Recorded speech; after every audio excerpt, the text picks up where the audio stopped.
the city of LA. If you're curious about where our boundaries are, please go to our website, midcitywest.org. That's also where you'll find a copy of our agenda and meeting materials for tonight. If you'd like to take a look at the meeting materials, we do have them available here, and I'll just leave them here if anyone wants to reference them, but of course they're also available electronically at midcitywest.org. Before we go to roll call, I also just want to do a quick land acknowledgement, as was my kind of procedure in the past, and just appreciate that Mid-City West belongs on the ancestral territory and unceded lands of the Tonga people, and just paying that respect to the original caretakers of this land before we begin our business tonight. So with that, I'd like to turn it over to Amanda, again, who deserves a special attention. She will serve this group well, as she has always done. Amanda is our administrator for Mid-City West Neighborhood Council. She helps with our meeting minutes. She will also be helping for our new board members to activate your email addresses. So stay tuned for information about your new Mid-City West email. And Amanda is also the person who you will reach out to if you're planning to be absent for a meeting. So Amanda's the person to know, along with whoever gets appointed to secretary. And my email is just admin@midcitywest.org. I should have sent everyone should have access to their emails now, as of like a few days ago, I think last Thursday. So if you don't, definitely email me at admin asking about that. We'll figure that out for you. And I will be also updating the website, so I'll be reaching out to all of you on your Mid-City West emails, asking for your bio and a headshot. Anyway, I'll call you to order now. So if I miss your name, please say something. This might not be fully accurate, so I'm doing my best. Cindy Bitterman. Shem Bitterman is excused. Shelby Blacko. Here. Lauren Borchard. Here. Craig Britt. Here. Hunter Bergarella. Here. Ramiro Castro Jr. Ted Sididine. Here. Chris Dower. Here. Amy Garcia. Here. Amy Goldenberg. Here. Ellie Goralnik. How do I pronounce that? She's not here for something. She's excused. Sorry. Sarah Greepy. Here. Dre Butad. Here. Dale Kendall. Is he not? He's not on the board. He's not on the board. Great. He's extra excused. Great. Perfect. Brent Kidwell. Here. Benjamin Cram. Here. Christian Lamont. Present. Linda LaRose. Here. Henry Mantel. Here. Is that how you pronounce it? No, great. Ava Marinelli is excused. Christina Mondi. Here. Terrence Milonis is excused. Matthew Pesquet. Present. Thank you. Clark Rostiella. Danielle Rodriguez Donovan. Sam Roseme. Okay. Michael Schreider is excused. Bob Short. Here. Nick Starr. Here. Julian Stern. Here. J.P. Van Stratton. Here. Valerie Washburn. Here. Don Whitehead. Here. Xavier Zulaka. Xavier Zulaka. Okay. Did I miss anyone? David Mann. Oh, David Mann. Where are you here? I'm sorry. Okay, hang on. Okay. I know. Okay. Sandersons. David Mann and Sandra Sims. Okay. Sorry, Dale Kendall is squeezing you guys out. Okay, great. And you were here. Wonderful. Okay, thanks so much. So we have 26 present. Fantastic. So we are certainly at quorum. Our board is 36 members, just for everyone to know. Quorum is 18, just a simple majority. And I'm now going to turn it over to John Darnell, who has been our representative, our designated representative from the Department of Neighborhood Empowerment, to provide some welcoming remarks to the new board. Hi everyone, John Darnell, Department of Neighborhood Empowerment. I work for the department that helps oversee the neighborhood council system. We work with all 99 neighborhood councils as well as the Board of Neighborhood Commissioners that help set policy for the neighborhood council system. So I'll be your contact from the department from going forward as I've been already for the last 6 years. And so we look forward to working with you very much. Congratulations to the outgoing board members. I know we're going to have a recognition in a moment, and also congratulations to the new members who were elected. You know, you don't get paid. We probably don't thank you enough, so thank you for your service. You know, if you ever need anything, I said send out an email. You can always contact me if you have questions.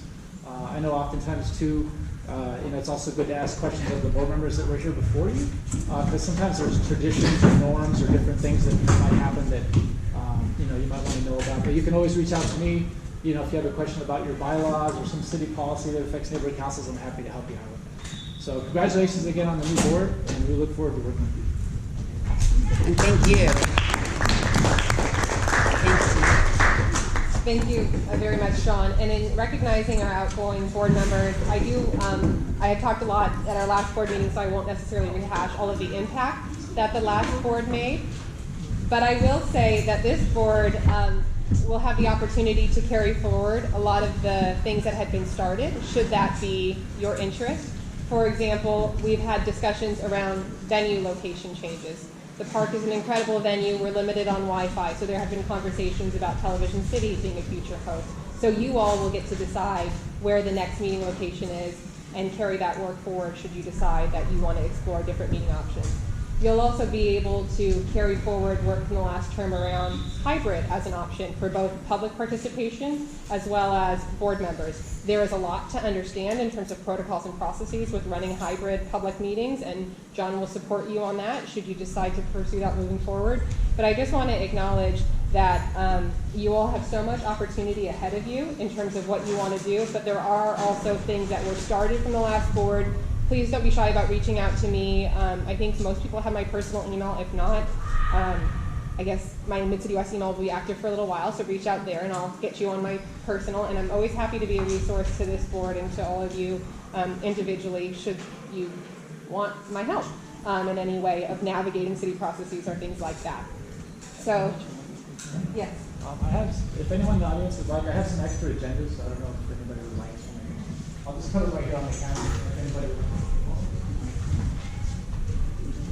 And now, really for, I think, what I'm so excited about for this meeting, which is officially swearing you all in as Neighborhood Council, Mid-City West Neighborhood Council members for the upcoming term for the 23-25 term. So on the agenda, we do have the oath, and I'd like if we could all read it together, if everyone has a copy. It looks like you all do have copies in front of you.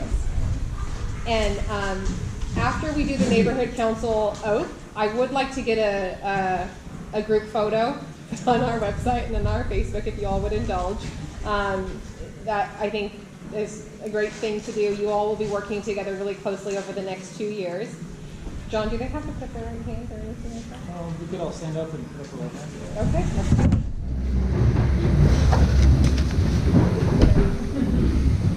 Okay, let's try our best to do this in sync. Do we have to raise our right hand? Raise your right hand. I I pledge to represent my neighborhood with dignity, integrity, and pride. I will encourage other points of view, even when they differ from my own. I will respect, value, and consider everyone's opinion. I will find the good in my neighborhood and praise it and promote it. I will act at all times in accordance with our bylaws and will conform fully, both in spirit and intent.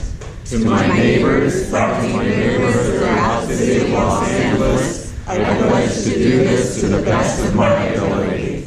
You are officially board members. Congratulations.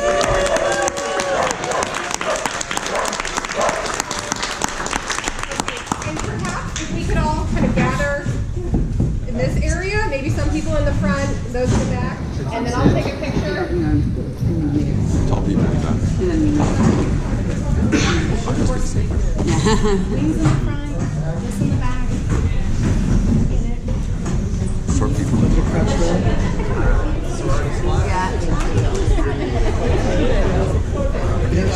Sandra, you do Sandra. Wait, we have like a We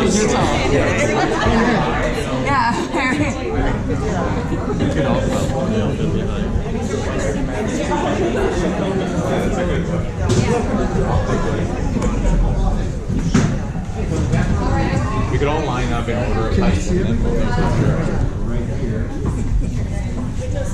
If you can't see, our see it. volunteer professional photographer, then slide the window. Actually, Christian and Linda and Sarah, will you guys kind of scoot in or go to the Yes. And Valerie, if you can find a little.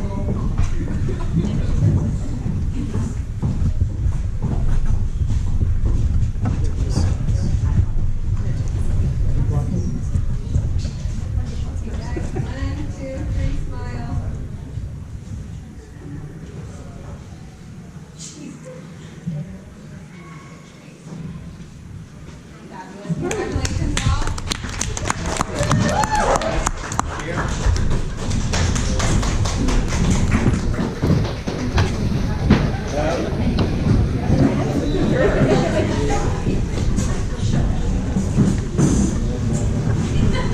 Sarah, is that Christian's brother who looks exactly like Christian? That's amazing. All right. I just want to remind everyone about the oath. There's so many values packed into that statement. I do want you to take that to heart as you go throughout your term. Remember that. Remember what you committed to. We also have a code of conduct that will be part of your training moving forward. I just want to say one of the things I was so impressed with the last group of board members was decorum, respect towards each other and our stakeholders, and just really want to encourage you all to continue keeping that culture. So we move forward in our agenda to item 6, selection of officers to serve Mid-City West Neighborhood Council. Nominations will all be taken, and each candidate will have up to 3 minutes to address the board. Then we will go to a vote until we have a clear majority winner. We will go through each of the positions, starting with chair. In the agenda, there's a description of each of our executive officers: chair, first vice chair, second vice chair, treasurer, and secretary. This group will make up your executive council for the coming term. They will help support governance and be the ones to really provide overall support and leadership for this group. So with that, chairperson. Point of order, I assume that since this is an agendized item, now is when people would give general public comment on the entirety of the election, as I assume there's not going to be board discussion after the nominations. There is general public comment later in the agenda. But that's for non-agendized items. It says per Robert's rules and for the very top of the agenda. If you have a comment related to the chairperson, that's fine. I'd like to get nominations first, and then we'll open discussion. Great. Yeah. Confirming Yeah. we'll open I also discussion. have a question. So, Yes. Ramiro just walked in. He did not do the swearing of oath. As if people come in late, do they need to do that as we go? We could do it separately. we could do it separately. So Ramiro. I'm right here. Hi.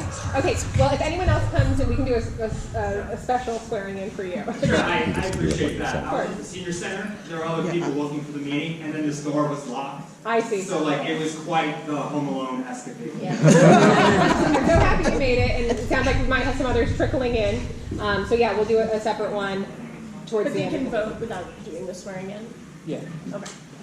Okay, great. So this is where I'd like board members for you to raise your hands and nominate candidates to serve as your chairperson for the coming term. And people can self-nominate too. Any nominations? Bob? I'll nominate Sarah for chair. Thank you, Bob. Second. I don't know if we second. It's not yet. We'll do that. Strong when we get- second When we anyway. get to the Yeah. position and appointment. Chris Dower. I'd like to nominate Michael Schneider. Thank you. Other nominations? And you can self-nominate if that's something you're interested in. Okay. Not saying David Mann. Chair? Yes. Sarah Grady, I'm sorry. Okay. Sarah has been nominated by Bob. So we have 2 candidates for consideration at this point for chair. Sarah Greavy, Michael Schneider. Any other names? All right. So I'd like to turn it over to Sarah, who is with us, to provide a candidate speech. You have 3 minutes, Sarah. I will time you. Just give me one quick second. Okay, go ahead. Hello, newly elected and returning board members. Congratulations on your achievement. My name is Sarah Grebe, and I'm running for chair of the Mid-City West Neighborhood Council. The past few years have been a great time of challenge and change. We've seen our community's values and beliefs tested in ways we've never imagined. But through it all, those of us here in this room have remained steadfast to our commitment to building a better future for everyone in our neighborhood. As chair, I'd help facilitate committees to do the work that's important to them, not use them as a secondary arm for my interests. To me, the role of chair is to help remove barriers that prevent committees from obtaining their goals, to break through those roadblocks that frustrate and demotivate board members, to engage with our stakeholder members and build a coalition of board members and stakeholders working together to obtain a common goal. I would help demystify the neighborhood council jargon and processes to help empower individual board members. What's a consent calendar? CIS versus RFA, and why do they matter? How do I bring a motion to the floor? How do I put together an event? As chair, I'd help you navigate those many questions that come up during your term and provide you with the tools and resources you need to achieve your goals. I promise to hear others out and always treat you all with respect and professionalism. Most importantly, I see the progress made in our various committees last year, and I want to continue to build on that momentum while incorporating new ideas and priorities of this board. My journey with Mid-City West started as a stakeholder member, so I wasn't on the board, but I joined committees and I volunteered. After I was elected to become a board member and served as the secretary for the Outreach of Civic Engagement Committee. Shortly later, I got elected to the Executive Council as second vice chair. In the past 2 years, I've helped launch the new annual Mid-City West Juneteenth celebration. I've helped facilitate numerous neighborhood purpose grants, joined cleanups like the one at Rosewood, tabled at events like Ciclavia, Melrose Trading Post, and many others. I supported our blood drive. I assisted in the planning and execution of the Dia de los Muertos event here at Pan Pacific Park, just to name a few. As I walk around our neighborhood, it's easy to see that we have work to do. But I know that this board can tackle multiple issues with kindness, compassion, and thoughtfulness. Now, more than ever, we must come together and work towards a better neighborhood so that we all can thrive. I'm committed to doing this work, and I can't wait to see what we do together. So please vote for me.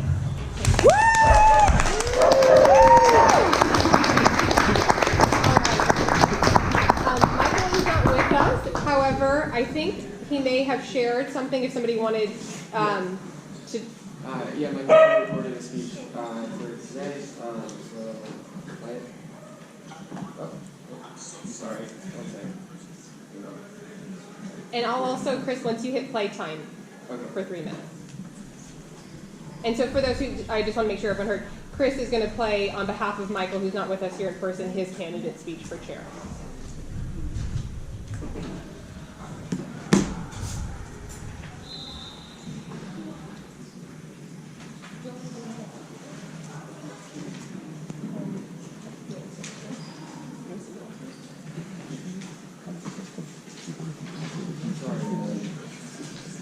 He's going to send it to my computer, so I'll play it.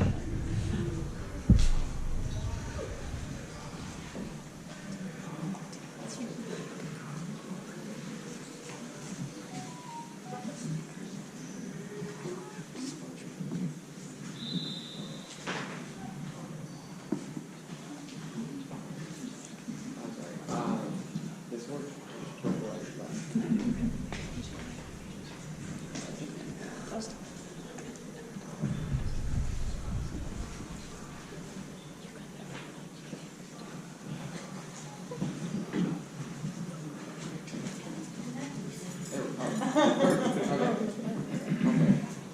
Thank you for your patience. Hi everyone. I'm so sorry I can't be there in person with you tonight. This is an important evening where we determine the leadership of our neighborhood council for the next 2 years. This will be my 3rd term at Mid-City West. It's been an honor to serve as the chair of our Transportation and Sustainability Committee since 2019, and as first vice chair since 2021.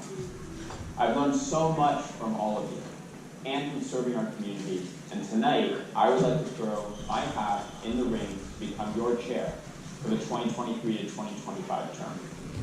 While my focus has been on transportation, I am not a one-trick pony, and if elected, I would serve the values of the slate which I helped lead to victory, including advocating for more housing, a compassionate approach to solving homelessness and public safety, renters' rights, and making our board and our city more transparent and accessible for all. I have proven that I know how to get things done with the city. I've successfully gotten our area slow streets, which have now been made permanent. I led a safety project around Mid-City West schools and helped push our neighborhood greenway forward, which is being installed next year on Rosewood from La Brea to La Cienega.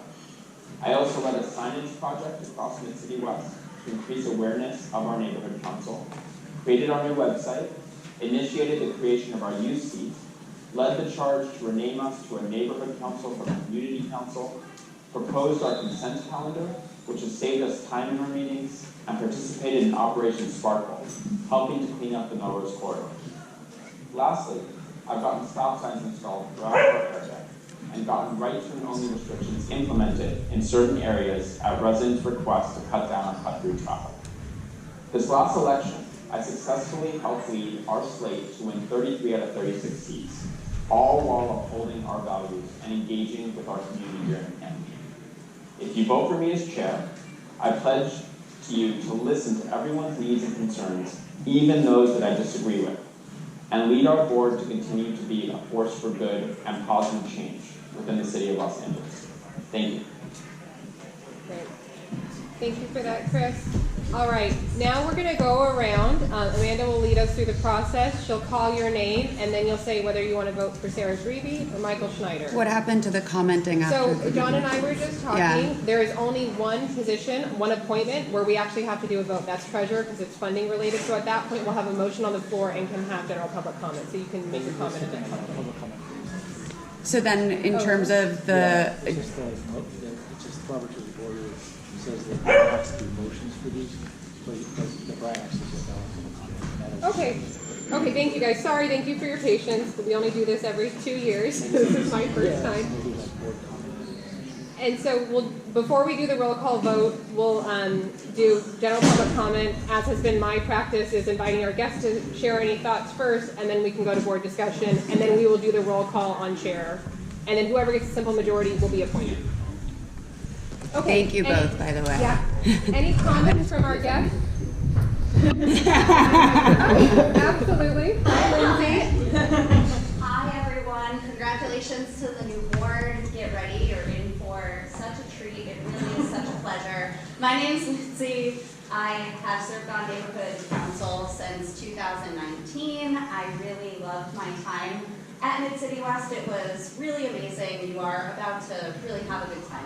I will say, if there's one person that has stepped up in every sense of the word and every just capacity possible, it has been Sarah Dreby.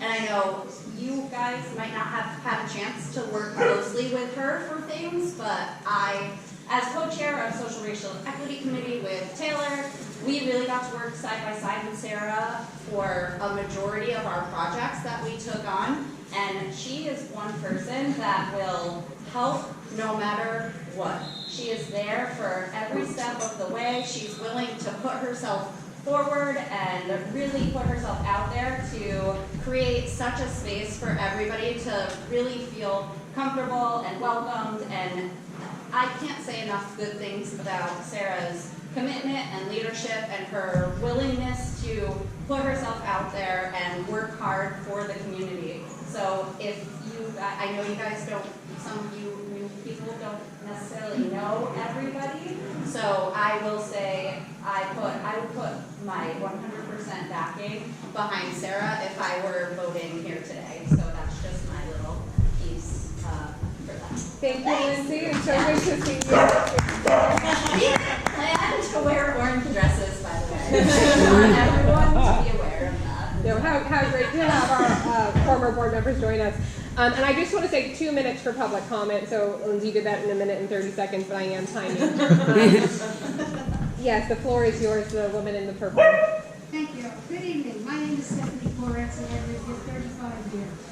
I was a board member of this committee for many years, and I chair the public safety. Right now, I volunteer with WPD, where I've been for 33 years as a volunteer specialist.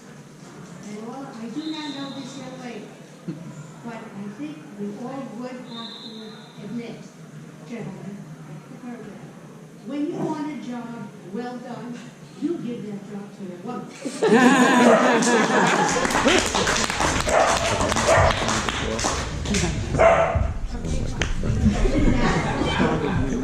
I left the board after many years because I really wasn't pleased with the direction in which the board was going, so I just told my story walking.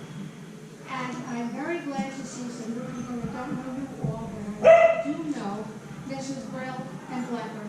And I know that they are going to bring to this council a lot of what is lacking in my opinion. So good luck to you guys, to everyone. Be safe. Take care. Thank you very much. Thanks for your comments. Are there any other public comments? Taylor Holland. Hi everyone, congrats to the new board members. Hello to the people I haven't seen in 2 weeks or so. I am a former member of the Mid-City West Council, and Kobe also has a lot to say. I didn't run this term just because of personal capacity, but if I had run, I would put all of my weight behind Sarah as chair, and I still really care about this board and want it to succeed. So I'm encouraging all of you to vote for Sarah, so ditto to what a lot of Lindsay said. But Sarah, on our SRE committee, she really took on a lot of the burden of the committee, I would say, and a lot of thankless jobs, and really moved a lot of things forward for us. And I think that she listens to everyone's opinion, which is important as a chair. So I don't have much more to say other than Lindsay, but I really, really strongly encourage you to consider Sarah as chair, even if you haven't had that much contact with her. I think all of you will be very pleasant surprised, and I think she will represent the board really well. So good luck, everybody. Thank you very much, Taylor. Appreciate your comments and for being here. Any other public comment? Yes, the gentleman in red. Good afternoon, everybody. My name is Kyle. I'm a first-time attendee, but I want to say that I'm very pleased to see Mr. Blacker and Mr. Lindenblad on this board. I'm hoping that with their participation, they are going to help move the board forward in the right direction for the community. Thank you for all your work, and thank you for volunteering. Thank you very much for being here. Appreciate it. Any other public comments from our guests? All right, then I will move to any board discussion. This is where board members have an opportunity to provide any comment. Typically, and you'll learn this in the course of your training, is this is related when we have a motion on the floor and you're usually saying your opinion and encouraging people to vote either for or against. But in this context, we're talking about chairs, and I just want to make a little space should anyone have any comments about the two nominees we're currently considering. Dre. I intend to vote for Sarah, and I encourage you to as well. You will find very quickly that in a group of 36, there are a lot of different personalities to be managed. I know I personally don't have the patience to deal with probably more than 6 of those 36 personalities. Sarah is somebody who always keeps a cool head. She leads with thoughtfulness. She asks impressive questions. I'm very lucky in that I got to chair Outreach and Civic Engagement last year and serve on Social, Racial, and Equity Committee, both committees in which Sarah was involved. Speaking for my committee, we had some great chairs of Social and Racial Equity. I could not have chaired my committee without Sarah. Like, she was my right hand. She did oftentimes the thankless tasks. She brought new people into the room. And when she was in disagreement with something, and just to be frank, I put forward a bunch of motions in my own committee that nobody seconded. She took like a moment to kindly explain why maybe I should approach things from a different point of view. And I think leading with that kindness and that thoughtfulness is exactly what I want from a leader.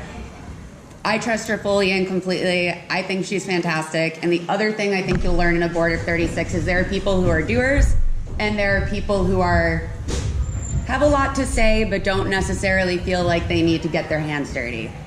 Sarah will get her hands dirty, whether it's something that she's inspired by or whether that she wants to bring the vision to, or whether it's your vision. She will be the first to ask you, how can I support? It can be something like coming to join me at a storage locker and counting the number of Post-it notes we have.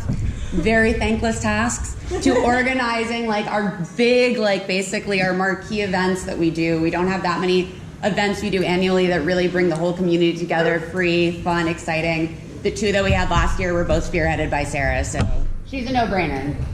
Thank you, Drake. Any other comments from the board? Brent. Hi. I just wanted to express that I want the chair of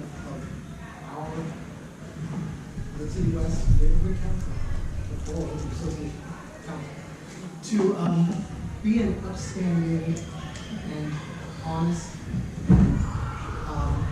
fair, and not self-serving person. And I don't want someone to be the chair with a personal agenda, claiming success for all of our work. And I really feel Sarah's going to be that representative for all of us as well as all of our stakeholders. Thank you very much, Brent. Any other comments? Amy. Yeah, so I'm also backing Sarah, and I was a stakeholder for most of last year. And she definitely is a mentor. She was the one to lead and guide people to do the best that they could on the events that they had. And I just want to say that I hope you all vote for Sarah. Thank you, Amy. All right, Shelby. For those of you that don't know who I am, my name is Shelby Blecker. I'll be voting for Sarah because I feel that the board seat, it's very important to have someone who is inclusive to everybody and that who listens to everybody. And I think Sarah is going to be that person. Thank you. Thank you, Shelby. Any other comments before we go to our roll call vote? Yes. Sure, I'm gonna go against the grain and say I'm gonna vote for Michael. Why? He's the only one that ever reached out to me to run. He's the only person I've really gotten to know other than Bob Shore, who's in another committee with me at Park La Brea.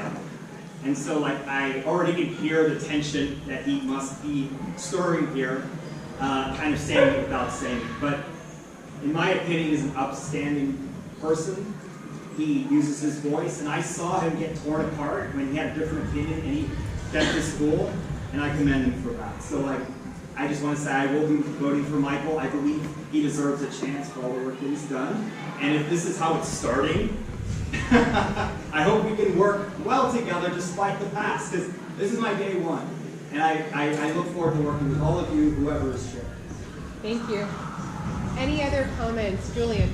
I want to slightly piggyback back off of that and just say, I'm not saying who I'm supporting, but I really feel like both of these candidates have done a lot for this committee in a lot of ways, and that we should, whatever happens, really appreciate what both of them have brought, because this is a new day and there is some history to inside and outside this board, and I'm really excited about the work that we can do, and let's make sure that we're doing it in a way where we are excited about genuinely all of the efforts that everyone has brought. Thank you, Julian. I really appreciate that sentiment. Okay, final call for comments before we go to our vote. All right, then Amanda, when you're ready, if you could go down the list of board members, and then when Amanda gets to your name, you'll either say Sarah or Michael for your vote. Do they have the option to abstain? You also have the option to abstain. I just want to say, if you abstain, it's not that it tips it in any way. It's just not counted. So whatever the majority is, Sarah's or Michael's, that person will be appointed. So if you do have an opinion, I do encourage you to vote, but you certainly could abstain. Okay. Oh, sorry, hang on.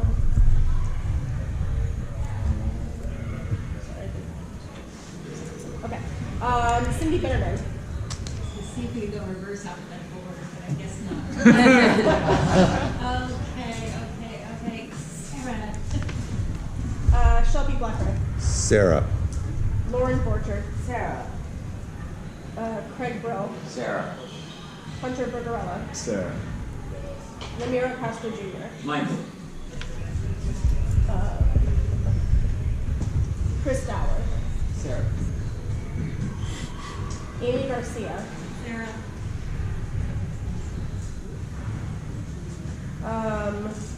Amy Goldenberg. Sarah. Sarah Greedy.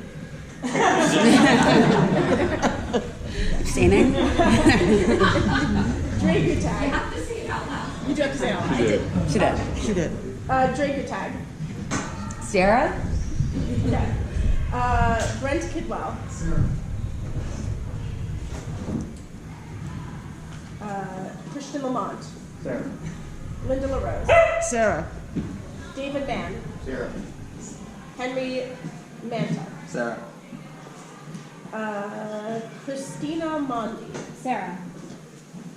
Matthew Pescane. Sarah. Sam Rosley. Sarah. Bob Shore. Sarah. Sandra Sims. Nick Starr. Sarah. Julian Stern. Sarah. J. Keith Van Stratton. Michael. Valerie Washburn. Sarah. Don Whitehead. Xavier Zuluaga. Sarah. Okay, Sarah has the majority. Fantastic.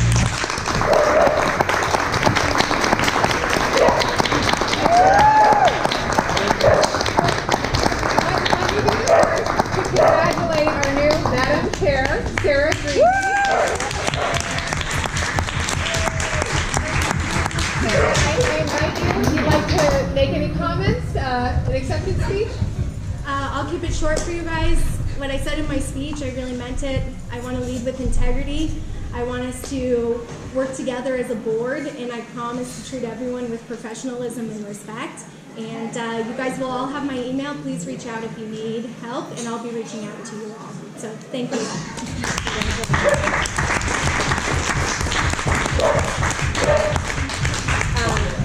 Fantastic. Congratulations, Sarah. Very well-deserved appointment. I am now pleased to turn over the proverbial gavel and mic to you to continue with 6B and the appointment process for first vice chair.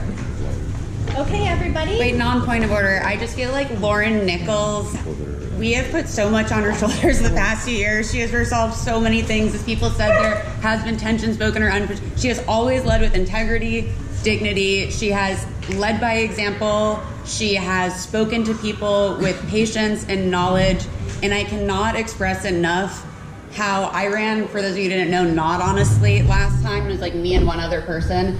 Lauren was like the first person to just be warm, make me feel included, give me the tools I needed to succeed, and guide me along the way with encouragement and knowledge. And just thank you, Lauren. I know that I say this, but I know so many people are nodding in agreement that we wouldn't be the board that we are in all of the best ways without you. So thank you. And yeah.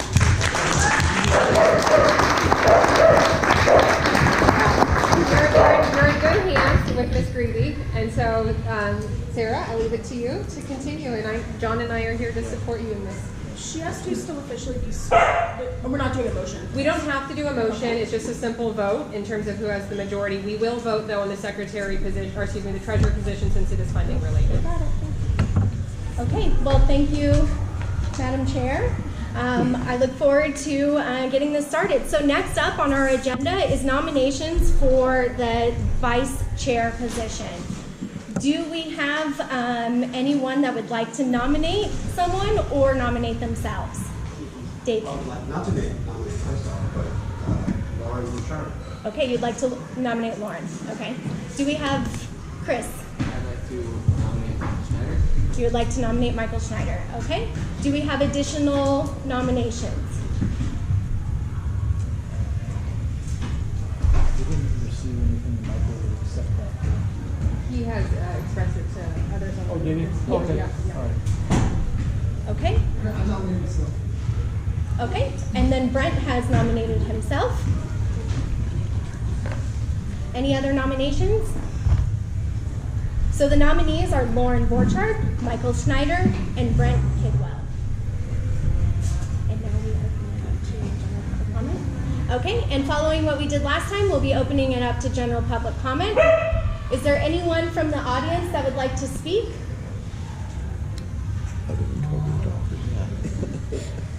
No? Okay. Oh, yes. Is it okay if I introduce myself? Yes, please do. All right. Well, my name is Shin Black. I'm a new battalion chief for Battalion 18 on the C ship. First of all, congratulations to all of you council members. I feel your anxiety and your excitement. This is my 4th day as battalion chief.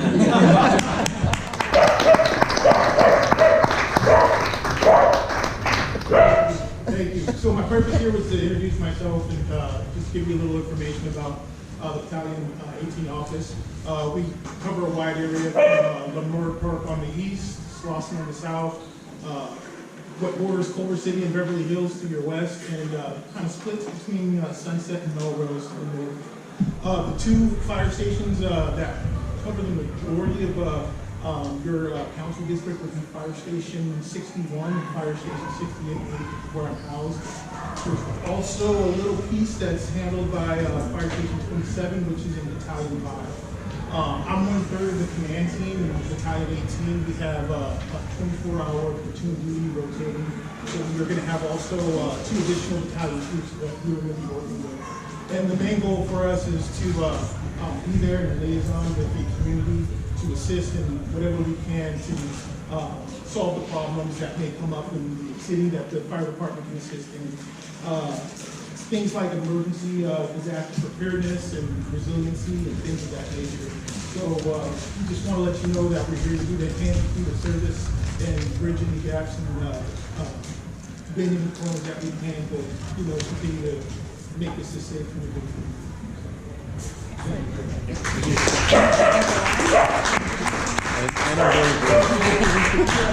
So I do not have a business card. Like I said, 4 days into it, but I can leave my email if anyone wants to take it down and where you'll be able to reach out to me. It's going to be Shin, S-H-I-N, .black at LACity.org. And like I said, I'm 1/3 of the battalion command team, and whatever information that you send to me, I'll blast out to everyone. And also, whenever you email me, I'll give you the email that will allow you to contact the whole battalion office. And, also before I go, if there's any questions that you have for me right now that I may be able to answer, I'm willing. If I don't have the answer, next time I'll make sure I come back with something to reach out.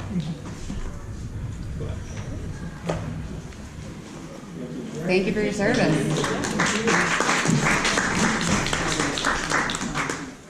Okay, so we have nominations on the floor. Again, to recap, it's Lauren Borchard, Michael Schneider, and Brent Kidwell running for vice chair position. We're turning it over, we're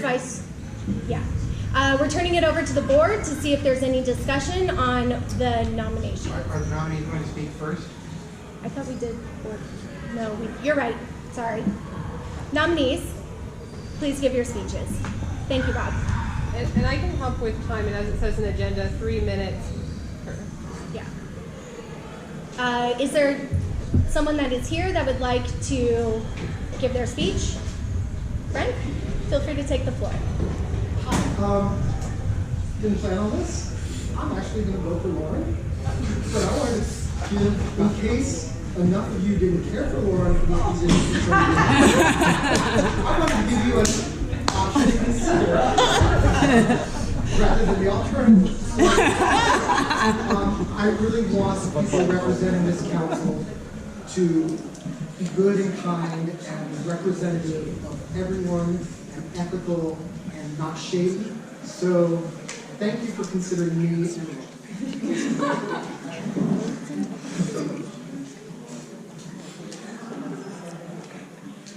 Lauren? My name is Lauren Borchard. I've had the privilege of serving on this board since 2019.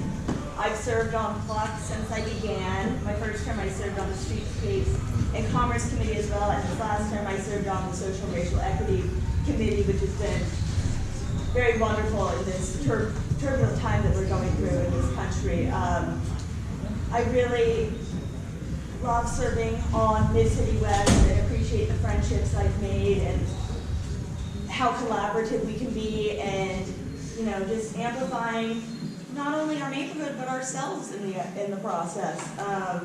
So I would very much appreciate your vote, and regardless, look forward to a prosperous 2 years. So thank you.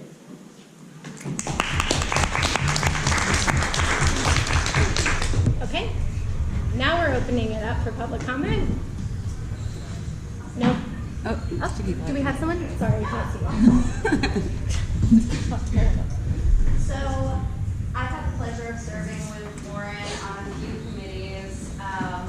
She was a really active member of the Social Racial Equity Committee. She really took a stand when we were trying to create that committee from the ground up, and had really nice input and suggestions as we were moving through all of the activities that we planned and the things that we wanted to do with that committee. And I think she's a very supportive person, which would be a really nice hand-in-hand situation with your new chairperson.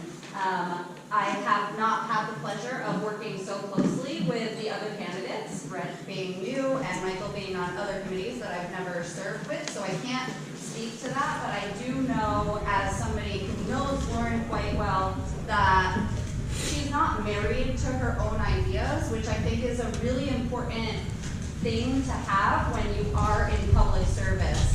It's an ability to be fluid and have movement throughout the decision-making process, and really be open to other people's ideas and interpretations of those ideas. So I think if you're looking for somebody that brings balance and can provide a really nice support, then Lauren would be the person for you guys.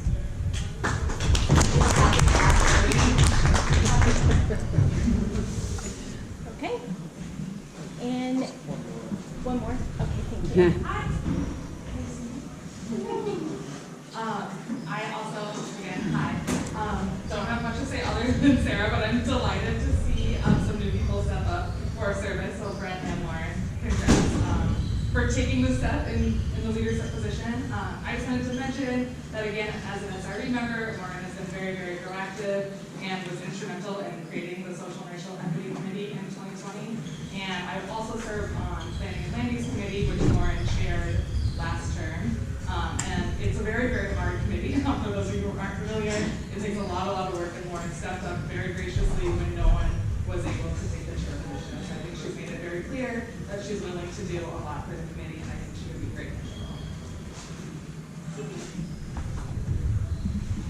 Is there any other public comment? Okay, then turning it over to the board. Is there any comment from anyone on the board? Okay, so Dre, your hand first, and then Hunter.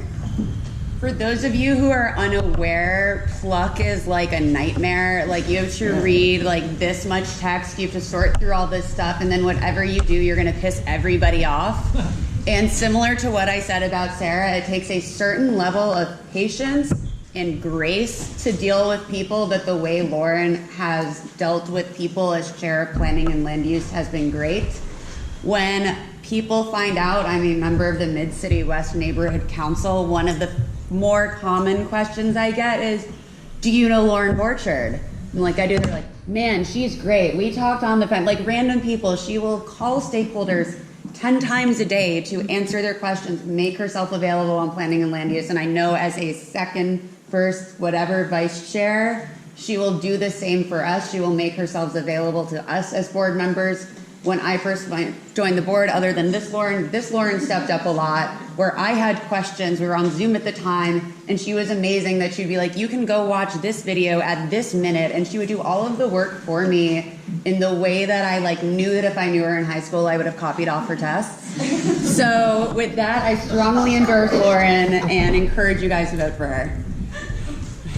Okay, thank you. Hunter?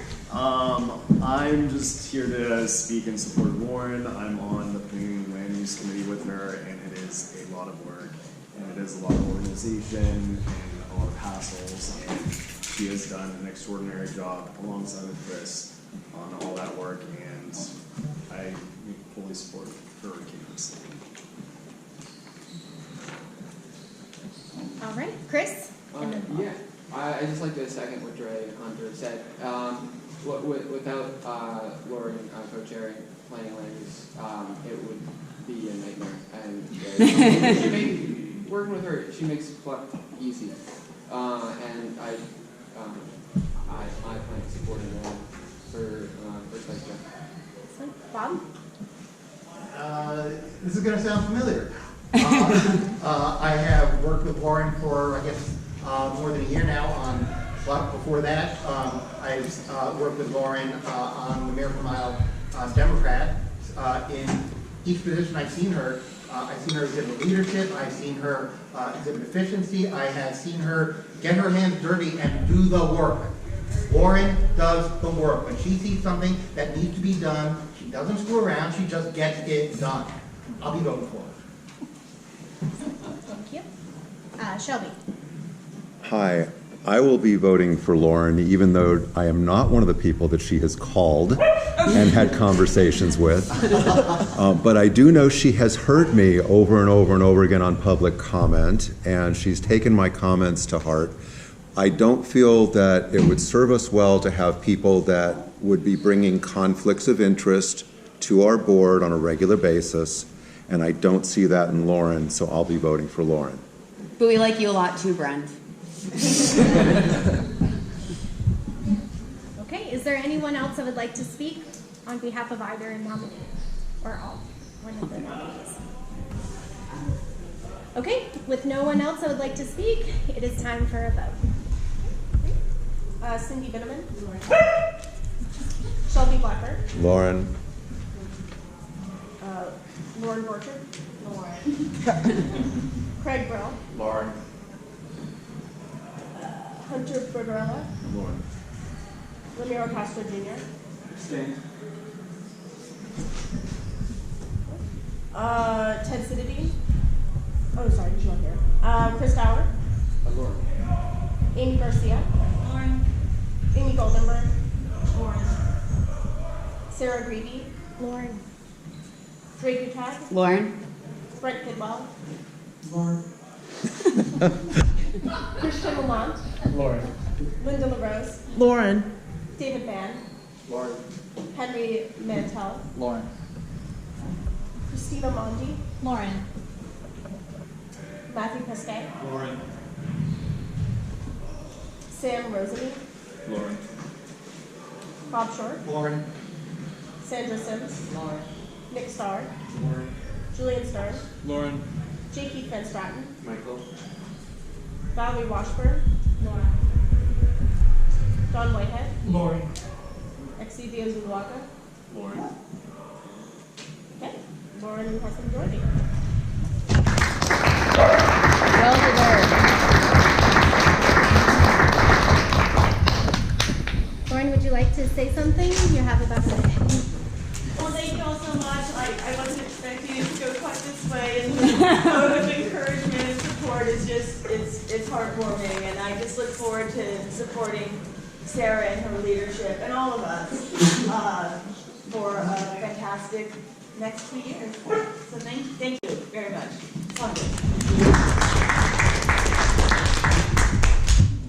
Okay, so the next item on the agenda is the second vice chair. We'll be taking nominations for that. Please raise your hand if you would like to nominate someone or you would like to nominate yourself. Okay, Ramiro, I saw your hand first. I nominate Bob Shore. Excellent, thank you. Don?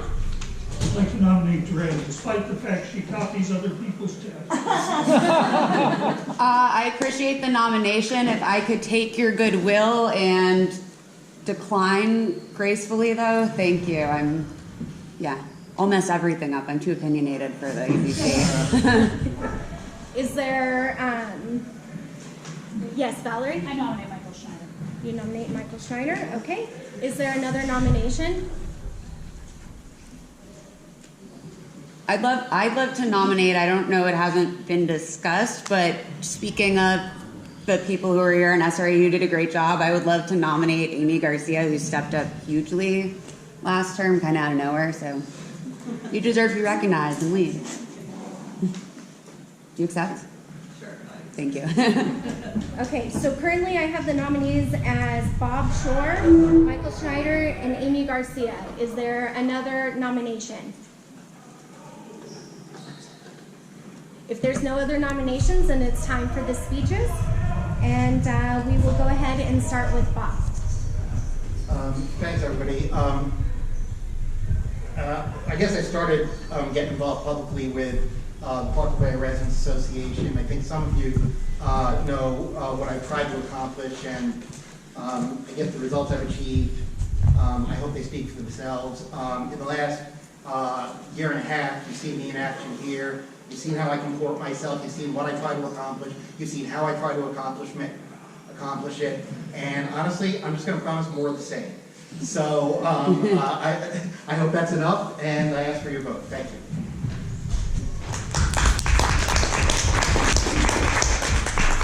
Okay, Amy?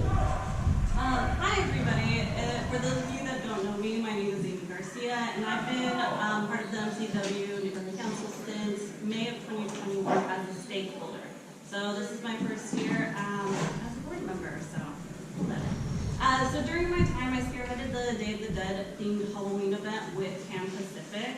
I was coordinating with performers, which included mariachi, folklorico, and some poets. I was also working with volunteers and the Park and Rec staff to decorate the massive gym that they have. If you haven't seen it, it's ridiculous. It was a successful event with so many kids and parents that were just enjoying themselves and enjoying the performers. I would love to continue supporting the board and creating space that brings people together by collaborating with others and other agencies.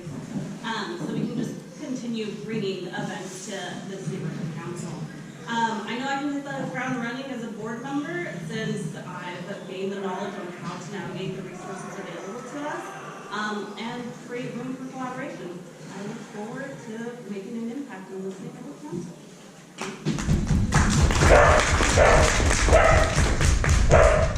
Okay, and like we've done for the other two seats, we'll turn it over for public comment. Do we have anyone that would like to offer public comment on the second vice chair?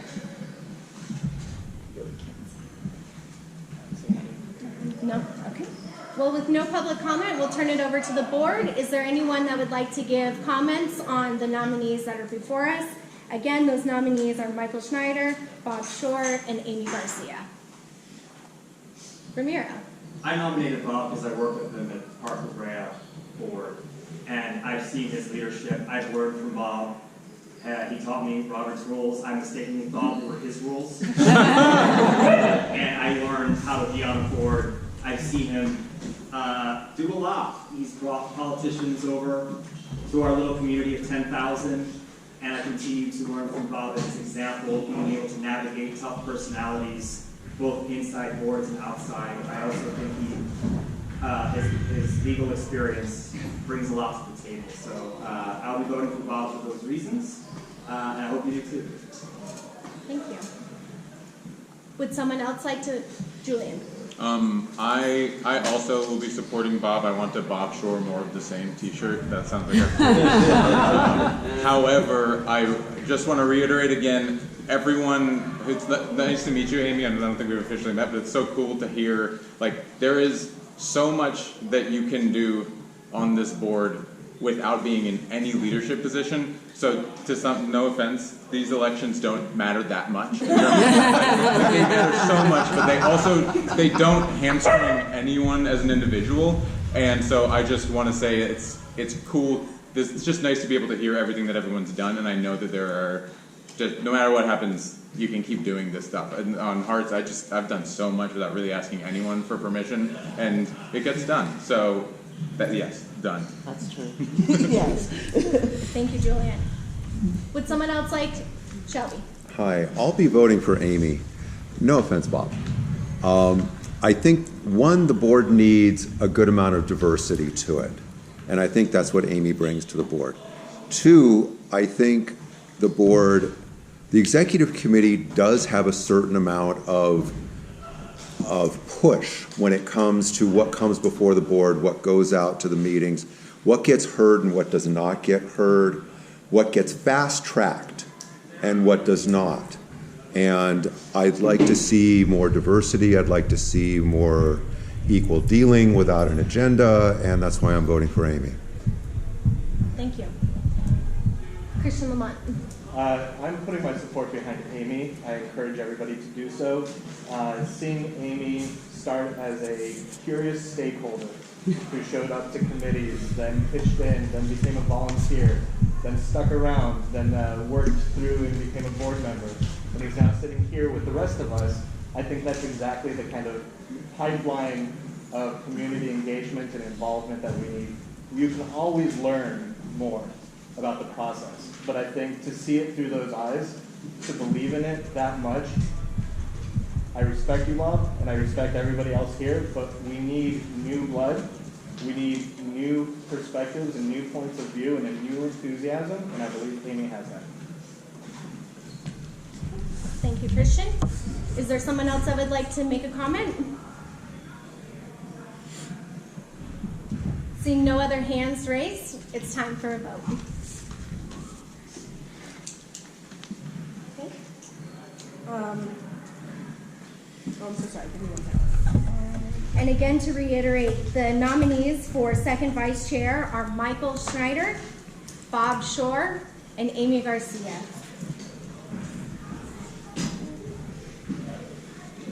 Great. Okay. Cindy Bitterman. Me. I'm sorry. Amy. Okay. Shelby Blacker. Amy. Lauren Borchard. Amy. Craig Brill. Amy. Hunter Bergerella. Abstain. Ramiro Castro Jr. Bob. Chris Dower. This is a tough one. I'm going to say mine.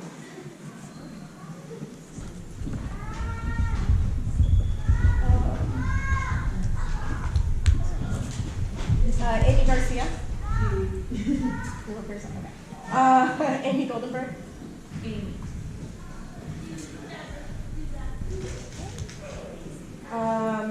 Sarah Greedy. Amy. Dre Gutak. Agree with Chris. This is a tough one. We have two great candidates. I've worked with Amy before, so I'm going to go with Amy. Sorry, we never worked on the board together. Brent Kidwell. Christian Lamont. Amy. Linda LaRose. Amy. David Mann. Amy. Henry Mantel. Bob. Christina Mondi. Bob. Matthew Pesquet. Amy. Sam Roseme. Bob.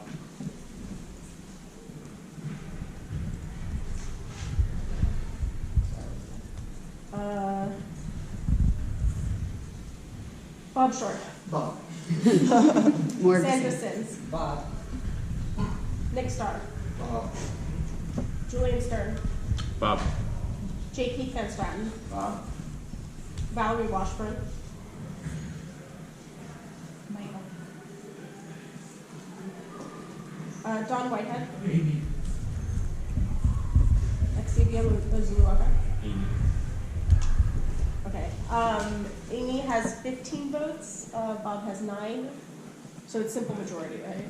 Yes, right. All right. So then Amy wins.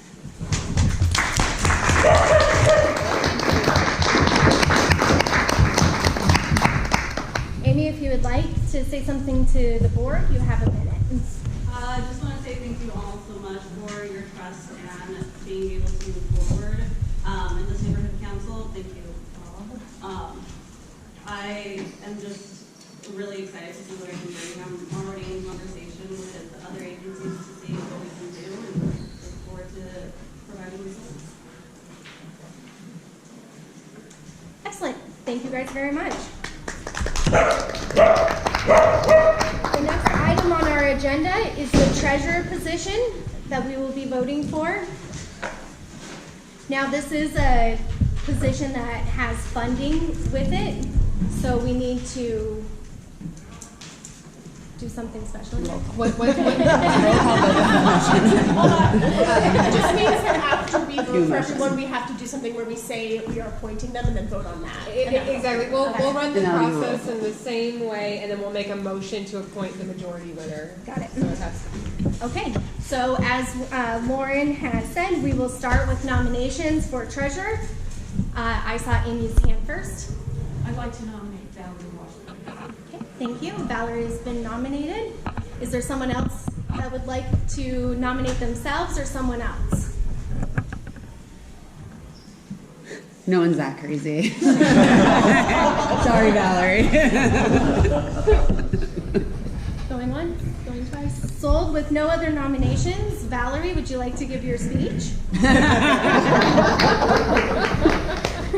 Yeah, I mean, I don't want to waste anybody's time, but treasurer's not the most glamorous job in the world unless you're me. I've been doing it since March of this past year. I've learned a lot, but I still have a lot more to learn, so I'd be very excited to continue the learning process. It's a largely administrative job. I'm a former attorney, so I have a lot of patience for gathering signatures and filing redundant forms, and there's a lot of that needs to be done. I'm conscientious, I type A, it's not rocket science, but, and then the fun part of it, which I haven't gotten to experience because I came in midterm last year, is working with all of you to build our budget. And that is something the whole board will craft together and vote on. And the budget is a statement of our values. So I'm really looking forward to having a conversation with everybody about how we want to express our values with our money. So, thank you. To follow the process, is there any public comment? Okay. So let's make a motion to appoint Valerie, the treasurer, for the Mid-City West Neighborhood Council. I will motion to appoint, do you make a motion or you're saying you need one? We need to make one. I motion to appoint Valerie to treasurer of the Mid-City West Neighborhood Council for the 23 to 25 term, and she can't stop early because she's too good. Second. Excellent. So we have a second. Amanda, did you get? Dre and Bob. Yes. Okay. Excellent. All right. Now that the motion has been put on the floor and seconded, we can now have a vote. Great. Cindy Bitterman. Actually, hold up. Is there any public comment? I'm sorry, guys. Nope. Okay. Go ahead with the vote. Okay. So this is just yes, no, or abstain to putting her in the seat. Cindy Bitterman. Yes. Shelby Blacker. Yes. Lauren Borchard. Yes. Craig Brill. Yes. Hunter Bergerella. Yes. Ramiro Castro Jr. Yes. Chris Ballard. Yes. Amy Garcia. Yes. Amy Goldenberg. Yes. Sarah Greeby. Yes. Dre Gutad. Yes. Brent Kidwell. Yes. Christian Lamont. Yes. Linda LaRose. Yes. David Mann. Yes. Henry Mantel. Yes. Christina Mondi. Yes. Matthew Pesquet. Yes. Sam Rosenink. Yes. Bob Shore. Yes. Sandra Sims. Yes. Nick Starr. Yes. Julian Stern. Yes. J. Keith Van Stratton. Yes. Valerie Washburn. Yes. Don Whitehead. Yes. Okay. And Xavier Zulaga.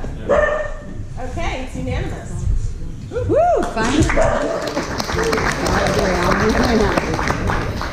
Excellent. Congratulations, Valerie. Easy that is. I know. Next, we're moving on to the secretary position. Do we have anyone that would like to nominate themselves or nominate someone else for secretary? I saw Valerie's hand first and then Dre. I nominate Ramiro.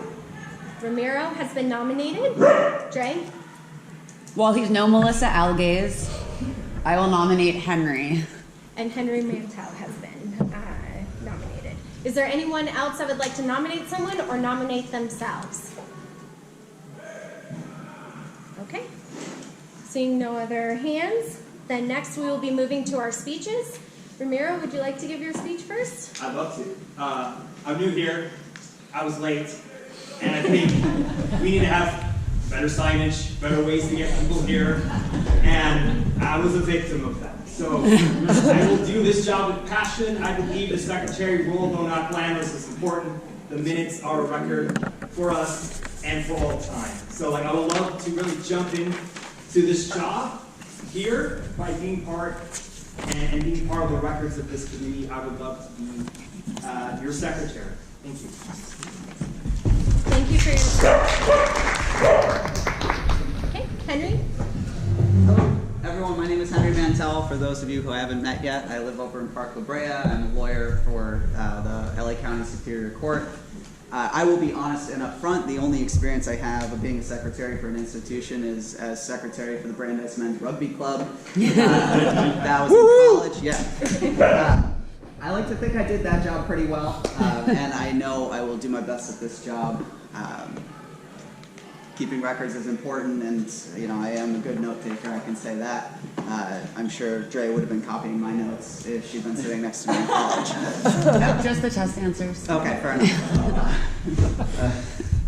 But I'm really looking forward to working with you all regardless, and I would appreciate your support. Thank you.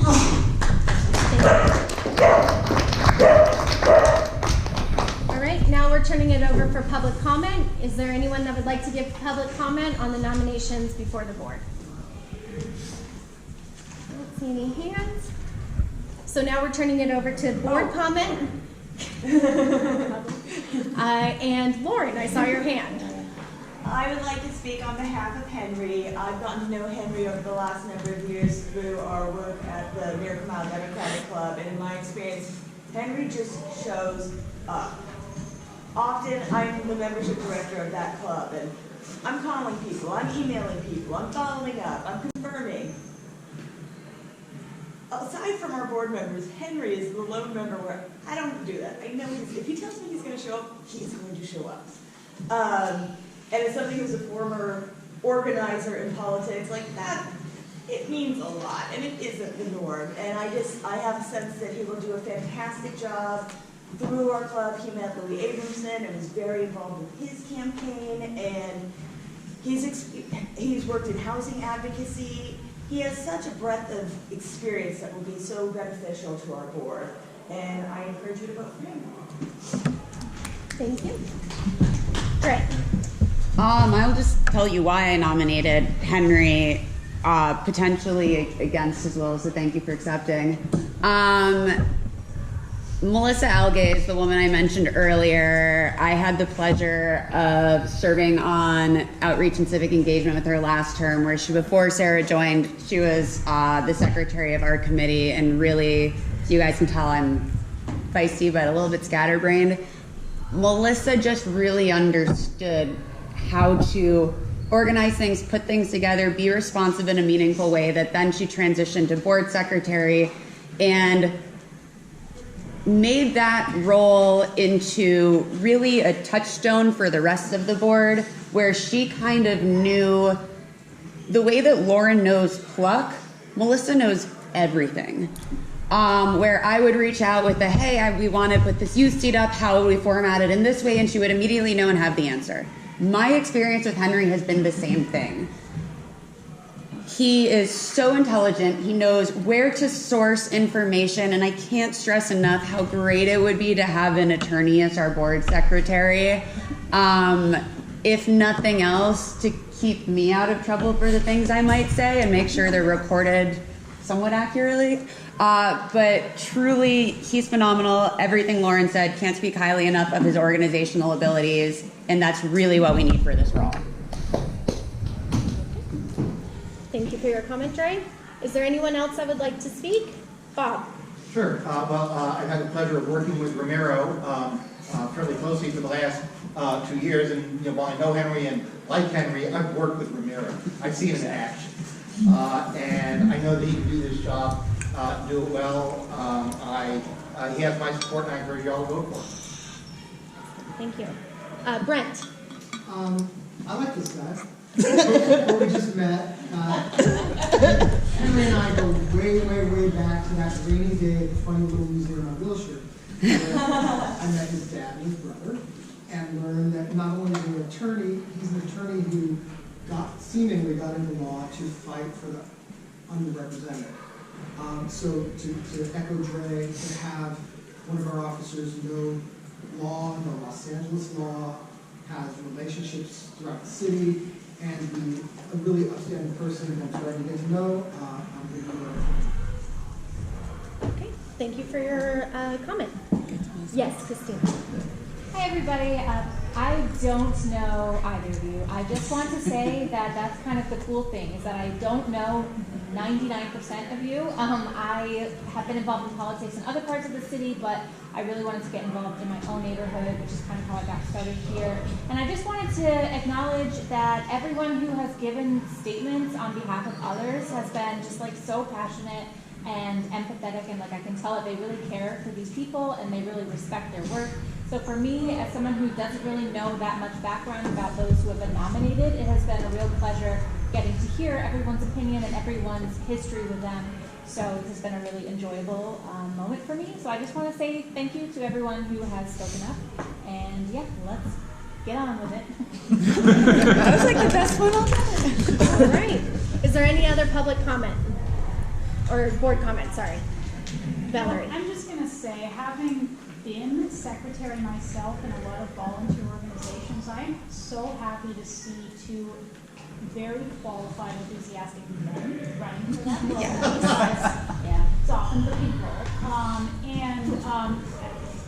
A note about Ramiro, he's new here, just showed up, and in some of our earlier votes, things got a little contentious, and Ramiro voted against the grain. Regardless of whether you agree or disagree, I really admire the guts it takes to do that, and when you're a brand new board member, I wouldn't have had it myself. So it's part of why I nominated. I'd love to have him there. Excellent. Is there anyone else that would like to make a comment? With no one else on the board that would like to make a comment, it's time for us to take a vote. Again, the nominations for secretary are Ramiro and Henry. Amanda, when you're ready. Okay. Cindy Bitterman. Henry. Shelby Blecker. Henry. Lauren Borchard. Henry. Craig Bro. Ramiro. Hunter Bergeron. Henry. Ramiro Castro. Ramiro. Chris Dower. Henry. Amy Garcia. Ramiro. Amy Goldenberg. Henry. Sarah Greavy. Henry. Drake Utag. Henry. Brent Kidwell. Henry. Christian Lamont. Ramiro. Linda LaRose. Ramiro. David Mann. Henry. Henry Menta. Henry. Christina Mondi. Henry. Matthew Pesquet. Henry. Sam Rosen. Henry. Bob Shore. Ramiro. Sandra Sims. Nick Starr. Henry. Julian Stern. I like you both a lot, so I am abstaining. Jakey Fence Ratton. Ramiro. Valerie Washburn. Don Whitehead. Henry. Xavier Zuliaga. Henry. Okay, Henry has the majority.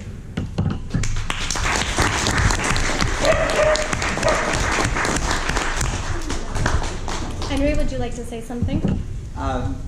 Thank you.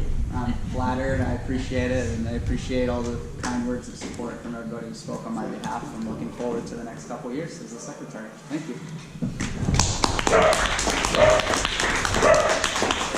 Before we move forward with the selection of funding officers, I just want to make sure that everyone here is aware that we do have committees, and each of those committees have chairs, vice chairs, secretaries. So there are plenty of opportunities for all of you to get involved. And I also want to make sure that you all realize that most of the work that we do here at the board is done in the committee level.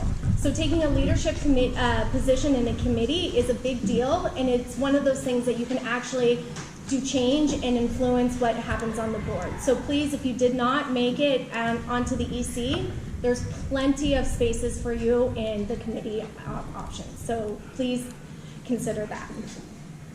Okay, moving on to the funding officers. For the first one, we have the discussion and possible action to appoint the second signer. So we need to put a motion on the floor to appoint the second signer. Do we have a motion? Oh, I thought, sorry, John. Just actually, this is a point of order. According to our standing rule 6-201D, the first vice chair shall serve as the second signer. So I do need to ask, is this just a formality for us to do it since it's a funding motion? No, that's a rule, so yeah, someone would make a motion to appoint The new vice chair. Lauren. Okay, so then we need a motion on the floor for someone to appoint Lauren, or for us to appoint Lauren as the second signer. Okay. Okay. No, I think he said first. So I don't know who's speaking, but Okay. yeah. Can someone put the motion on the floor just to be clear?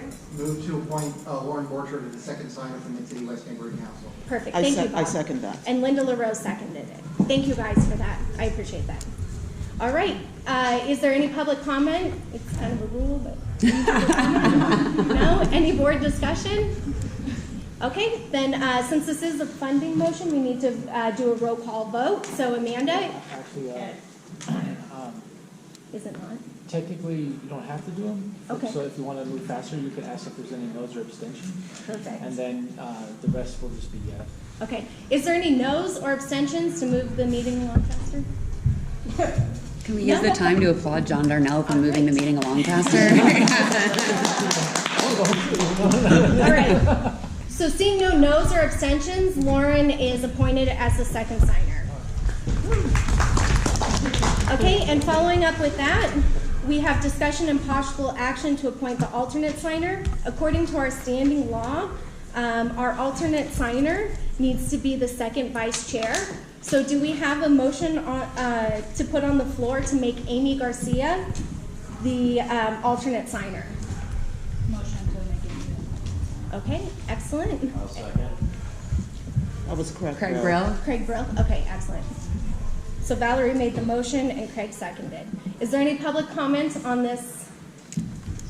Seeing no public comment, and it's a rule, so are there any no's or abstentions at this point? Okay, with no no's or abstentions, Amy Garcia has now been appointed as the alternate signer. Okay, moving to section 7C on the agenda. Discussion and possible action to appoint the bank card holder. This person maintains the custody of the bank card for the neighborhood council, ensures the card is used for payment transactions as approved by the board only, obtains the itemized receipts and the itemized paid voices for every card transaction, submits and uploads the receipts, must not accept cash refund, notifies the funding program immediately of a lost or stolen card, notifies the NC funding program upon resignation or removal of the NC bank holder, and can only serve as one card holder for the neighborhood councils at a time. I didn't find anything saying who had to be the Last time it was vice chair. Okay, so historically, it's been the vice chair. Or Valerie, or maybe a treasurer or secretary. I don't know if it's in our rules that it's. It's not in the rules. It can, so since it's not, So you already appointed Lauren, I believe, as second signer, right? Right. So it says and or card holder. okay, So basically, she doesn't have to be card holder because she's already second signer. If she wants to be, she can, but she doesn't have to. okay. Don? Can I nominate Valerie? It seems to go together. Pretty please, Valerie. It'll honestly make the treasurer's job easier. Okay, so there's been a nomination to nominate Valerie as the card holder, and did I hear a second? from Dre Jay- will second. Jay Keith? Jay Keith will second. Jay Keith was on it. Okay, so the motion has been made and it now has been seconded. Is there any public comment on this part? Is there any board discussion? Thank you, Valerie. Okay, Thanks, seeing Mom. no board discussion, are there any no's or abstentions with appointing Valerie Washburn as the neighborhood council card holder? Seeing no no's or abstentions, Valerie is the new neighborhood council card holder. Congratulations.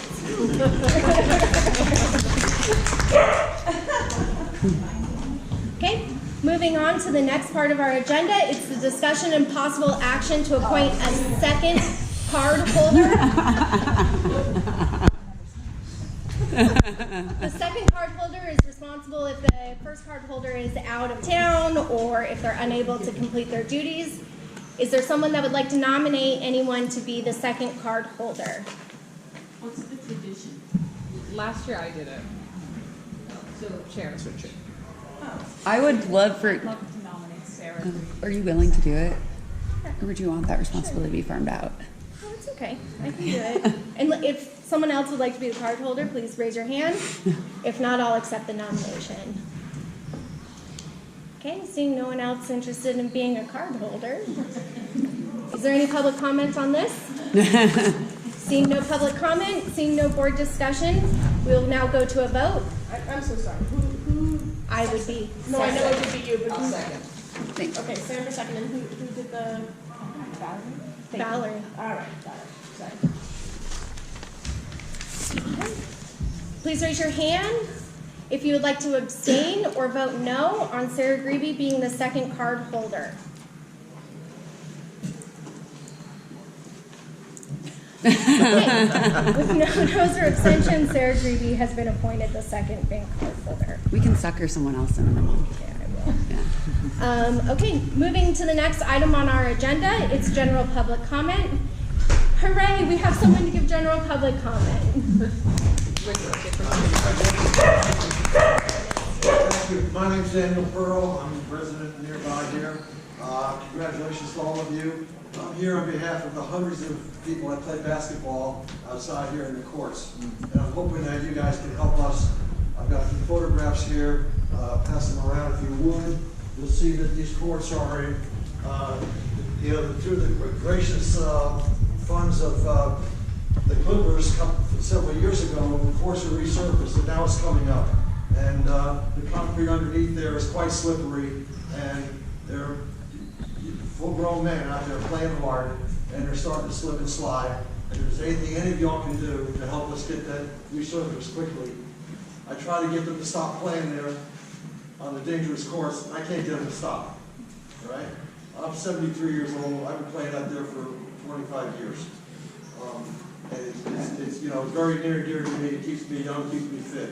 And there's a whole bunch of other guys in their 60s and 70s that play out there as well. It's very important to us, so hopefully you can help us out. All right? Thank you. I have a question for you. Yes. Do you have any idea how much it costs for you? That's why I feel like we should. A few years ago, I think it was right I'm gonna ask the Boston around Celtics to play. somewhere around $12,000 to $15,000. But How much? 12 to 15. Yes, Christina? Yeah, I was just wondering if you have any idea if a certain type of material is better, one that will last longer? There's been a lot of research done on that, there have been several surfaces, and I guess the way the city will handle it, they'll put it out for bids. But there's, I personally don't know. I can't specify a surface. Just curious. I'll tell you what a good ball makes a good ball. That's all. Anybody else got a question? So does the Penn State Park, do they have any decision to resurface in it, or what was they said when you guys saw it? I don't know. I mean, I just. We're your first point of contact. I asked to come to a board meeting for, I thought it was the park. Oh, okay. Tonight. Got it. They sent me, there's a board meeting tonight, right? So I'm here. We would take the ball. Yeah, so I figured I'd speak to you. I figured somebody's gonna have some overlapping jurisdiction, I hope. Yeah, Just sorry. quick question. Would you mind writing your email address down for me, and we will do due diligence and continue this? Sure. And you don't look a day over 72.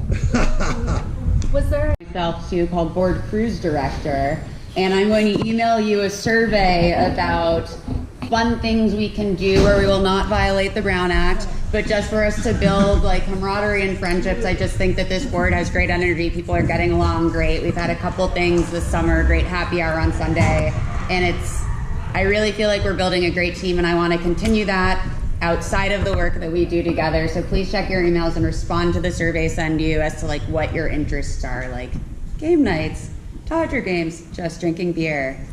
Yeah, if I could, as a follow-up, John retreat, where we all get together, so they just do like all of. I'll add that to the survey. And we can't talk about any, obviously agendas coming up, but retreat means retreat somewhere and have fun and get to know each other, which can be useful going forward. Just know how we work together. Ropes course. Okay. Julian? Yes. So some of you know, some of you may not know. We until recently were doing a mini Connect Day led by Valerie, Amy, and myself at right outside the pool for unhoused people. We had showers there from Shower of Hope, and we were supporting with coffee and snacks. And because the pool has opened somewhat short notice, we were told that we are not allowed to be there anymore, and that is. I totally understand, like everyone is doing their best, it just happened very quickly, and so we don't have that weekly mini Connect Day anymore. Hopefully we will be able to again once the pool closes, but I am open to thought partnership about other locations where the showers and or just our Connect Day might be able to set up, because we were really establishing rapport with a lot of people who live in or near the park, and we even had somebody from the center coming out to help people sign up for shelter or get them in touch with housing. And so it really felt like things were just starting, and then we had to stop. So I am eager to continue that momentum. About how much space do you need for the setup? It's about basically a truck with the trailers are, I don't know, probably about the size of 2 of these tables times 2 width-wise, and plus a truck, but they also need a water hookup. Yeah. Quick clarifying question. Was there a specific reason why when the pool opened they asked you not to be there? Was it because it was proximity to kids, or was there some other reason that, like, location-wise you have to be careful to? It was not able to be done so formally, and the park director is out of town for the month. But we were also, the showers were set up directly in front of the entrance to the pool, so I think it was that's where staff parking is for the pool. We weren't told why we wouldn't be able to use anywhere in the rest of the parking lot. Question. It's because the pool program is now open at some time, so now the campus pool program is open now, so that's why the showers can no longer be used. But as an alternative though, Julian, they're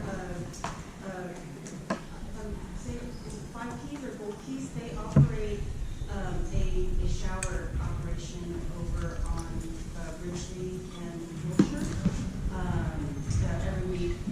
That's not very well attended, and so maybe there's a way for us to connect you with that operator, and maybe find another location within City 5 that might be more appropriate.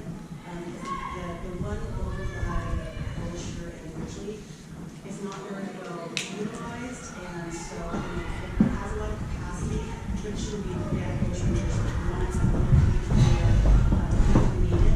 will actually be using it. So let's just talk off. Yeah. Do you know if that's within Mid-City West or just City 5? Wilshire is Mid-City West. Okay. It's just not near Tennessee. Got it. But where it is located now at Wilshire, it's just not proximate to the concentration of an house for it to operate at capacity. So for it to be there on a weekly basis, to take up 2 parking spots in a area to serve, a small handful of people who need that number of hours, it's a misuse of resources. So there should be, And what was the name again? 5? I'm not recalling it. It's 5 keys or Gold Keys or something. I don't remember. It's located on Wilshire and Ridgely, just inside of the Ralph Supermarket. Amy and then Craig. I just want to say this is something that Valerie, Jimmy, and I have been doing for almost, it's going on a year practically. There's never been, none of this is about safety issues. There's never been. It's about parking and and then also when they have the showers, they have to be near a water source and the pool's open and all that. So I just want to stress that the reason why it's not happening isn't because of a safety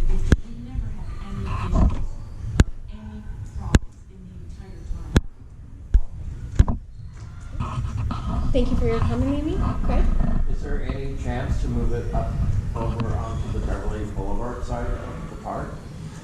Over here? I am. So that it's away from the pool and the entrance for the pool and.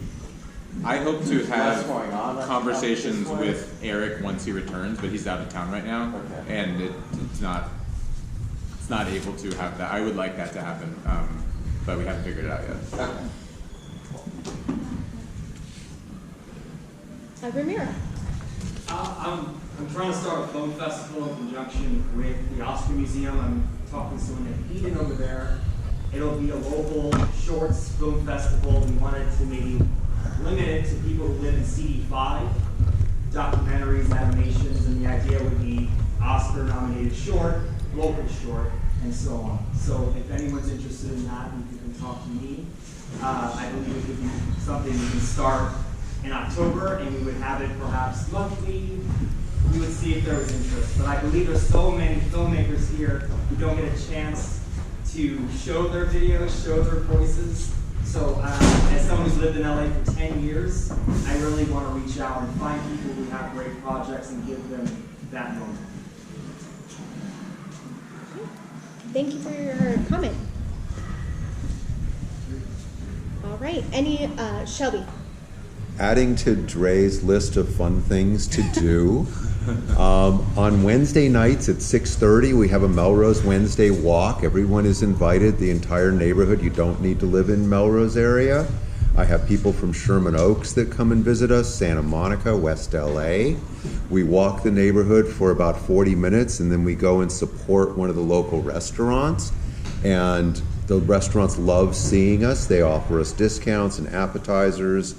And it's a great way to build community. It's a great way to get to know your neighbors, and it's a very casual and informal walk. Tomorrow night, 6:30, Spalding and Waring. Thank you for your comment.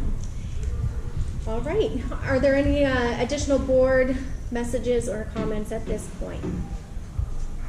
Seeing none, we'll move to the next item on our agenda, which is announcements for our government agencies and elected officials. I do see that we have LA Metro here, as well as CD5, and Lindsay, Supervisor and Horvath. Lindsay Horvath's office. Oh yes, we got an email from you today. Thank you. Which one of you guys would like to go first? I'll let LA say go first. Okay. I'm not here now. You are so nice to me. A lot of things happen with the Purple Line. And by the way, when we have to start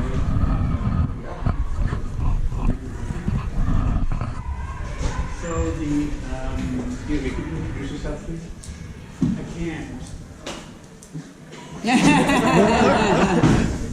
Ned Racine, I'm the principal construction relations officer of Section 1 of Purple Line, which goes from Western to Los Angeles. I work on the city of Los Angeles. Mindy Lake, my colleague, works in Beverly Hills. The temporary decking removal at La Cienega is supposed to be over in August. At the end of September, we'll do the final decking removal at La Brea and Wilshire, including the intersection.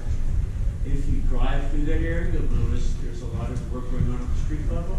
We're putting in bus pads and changing the street to meet those bus pads. Why are bus pads different? They're extremely thick concrete material.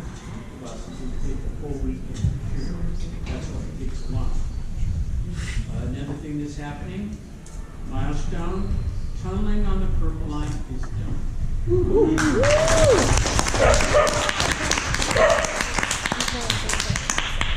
Thank you.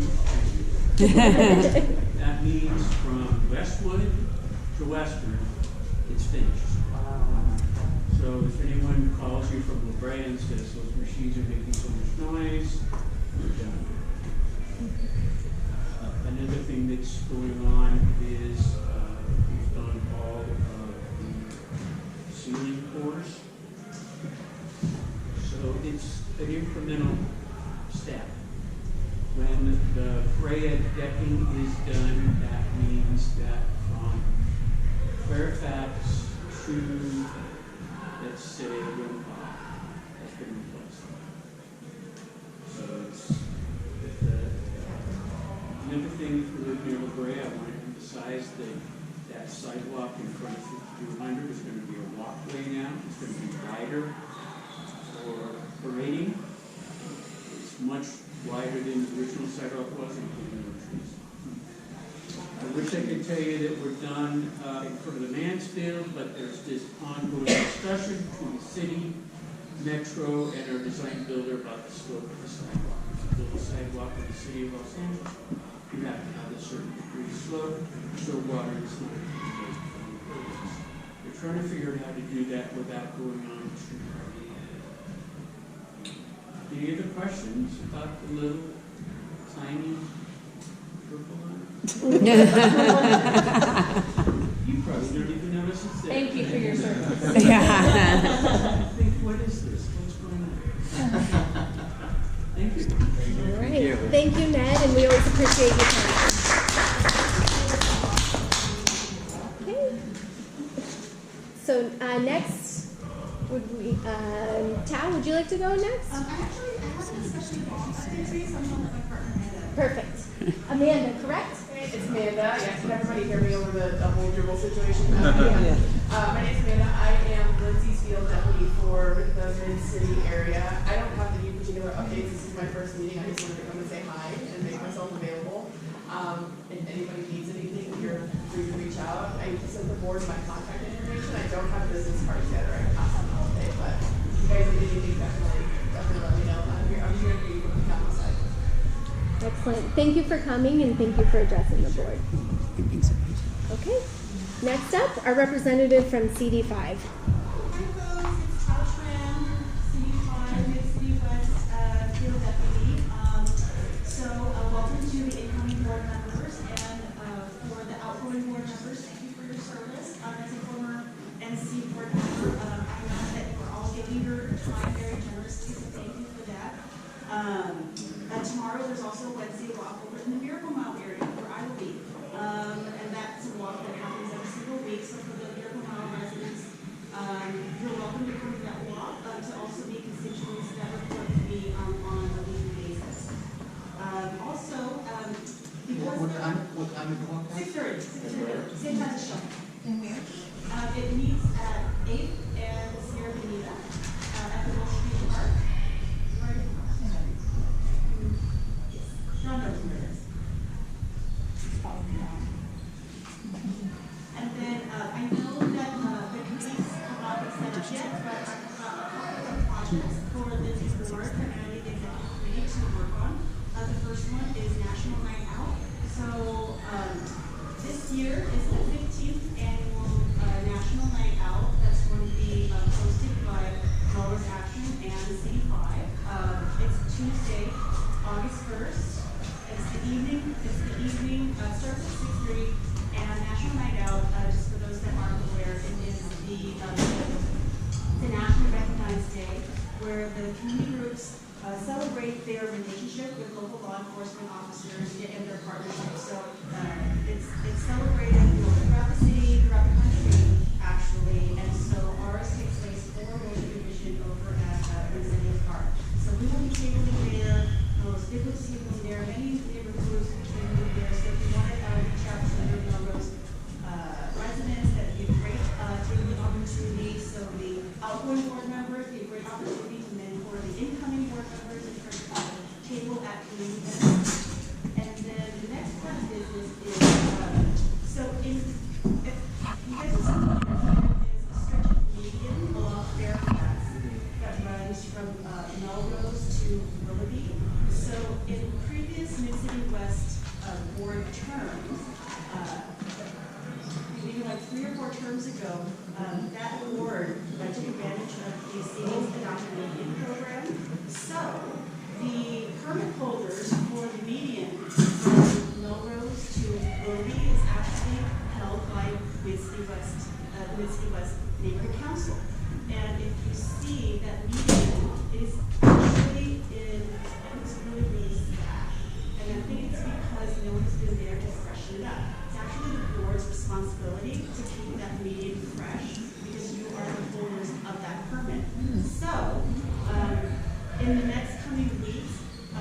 Forestry Services would like to take a walk through with myself and whoever the board members who'd like to take charge of remediating that median there.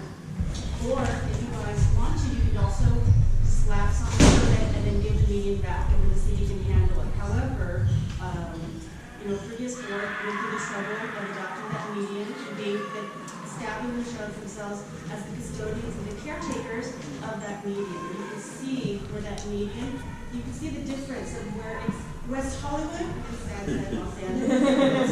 that's where the board lacks on its medians at the median. But with a new board, it's time to give it back. So I will be reaching out to the new executive board in the days to come to help coordinate the meeting so that we can tour of the median and see how we can correct some of the plant and vegetation out there. And that is all for my updates. Where's that meeting again? The meeting is located on Fairtown between Melrose and Willoughby. So the median between Melrose and Willoughby, so it's called a revocable permit, an R permit, and that was pulled out by previous City West board. Plans were installed, and in the permit, there's normally a governing body that's responsible for maintaining that area. And so, services contract 75 say the median is inside that repair. So, has to reach out to the permit holders to spruce it up or to give it back to the city. I'll just say, this is my third term, and I never knew that we Yeah. had any power over that strip, so that's definitely something. We knew road was part of it, but certainly not. I never heard of that. And I was involved with the first one back in 2017. Okay, Christina, go ahead. Yeah, I just had a question. So when you say like spruce it up, what exactly does that mean? Well, it's the board that is the custodians of the median. So right now, it looks like the plants that were planted there are all dead. And so there's services for that area to be beautified. And as an incoming administration, we will also have to see that median spruced up as well. So.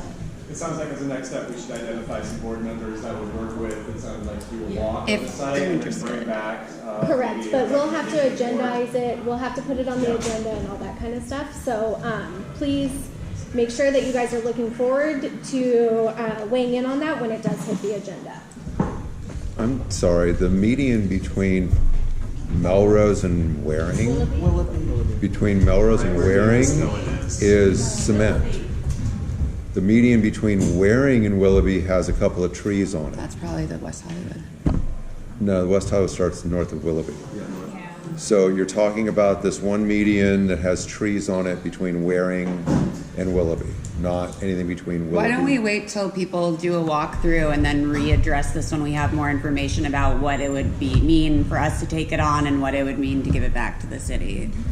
So again, we will discuss this at a later date, and thank you, Tao. Go ahead and send me the email, and we'll get that information. Excellent. Is there any other local elected officials and or government agencies that would like to make a comment?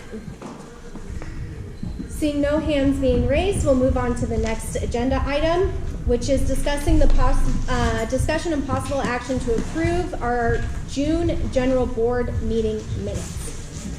These were linked on the agenda. They were on the website. So is there someone that would like to make a motion to approve the June 13th general board meeting minutes? I make a motion. Thank you, Linda. Do we have a second? I'll second. I'm sorry. Craig Brill. Craig, thank you, Craig. All right, the motion has been made and it has been seconded. The general meeting minutes are now on the floor. Is there any public comment? Seeing no public comment, moving it to the board. Is there any board discussion on the meeting minutes? Go ahead, Shelby. As long as we can get confirmation that the public comments made by myself at the last meeting were revised, I have no other problems with the minutes. Did you email me about it? No, I spoke with Shelby, and I actually have the revised minutes here. And I'm sorry, I did speak with Lauren. Lauren said she was going to make that change. Yep, we have the change here. Sorry, hold on one second. Not representative.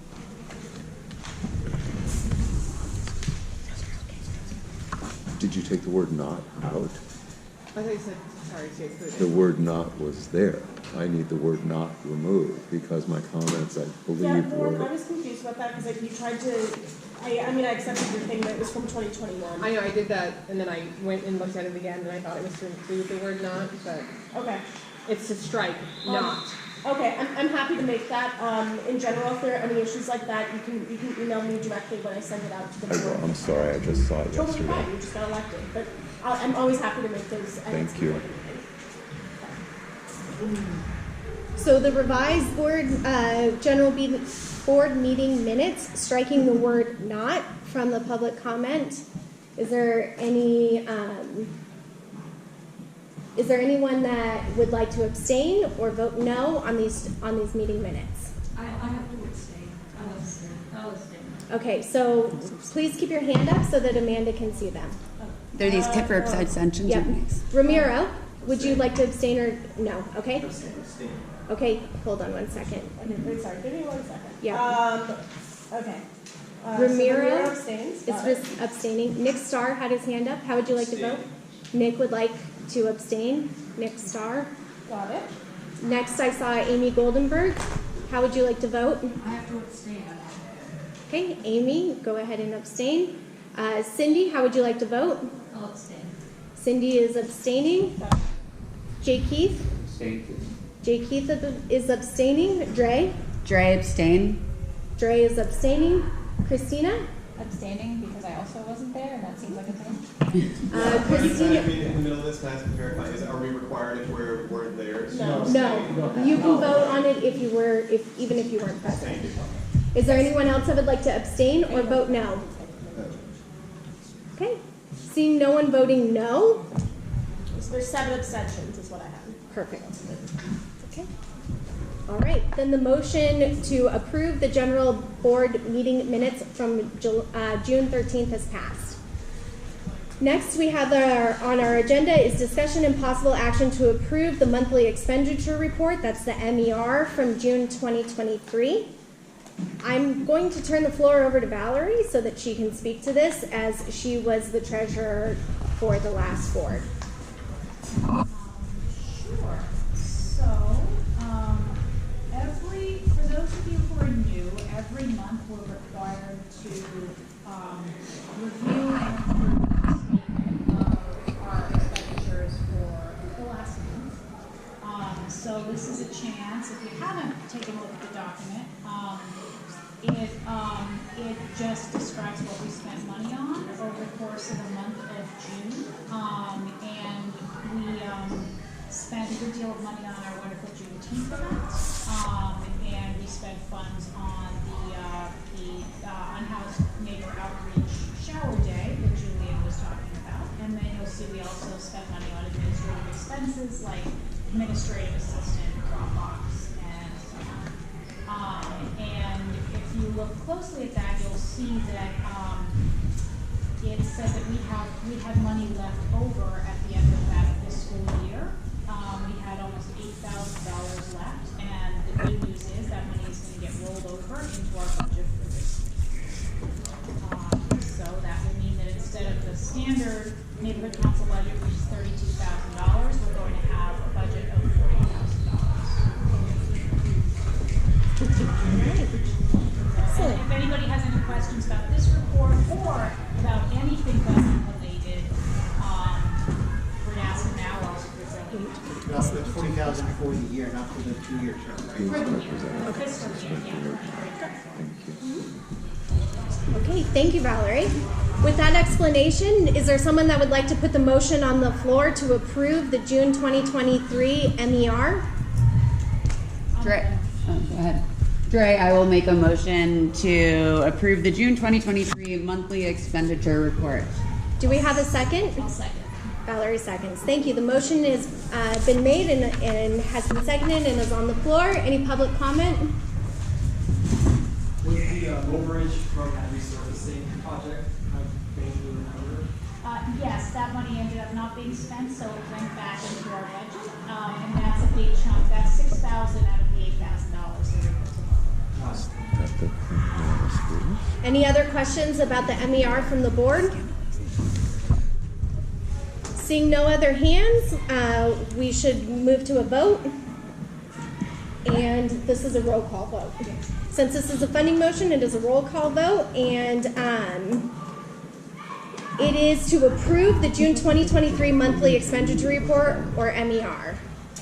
Yeah, a lot of people probably haven't done their funding training. Should we all vote anyway though, and then you can just strike the ones who haven't done their funding after the vote, assuming it's I don't unanimous? have those updated numbers on me, so I guess it'll be an honor system.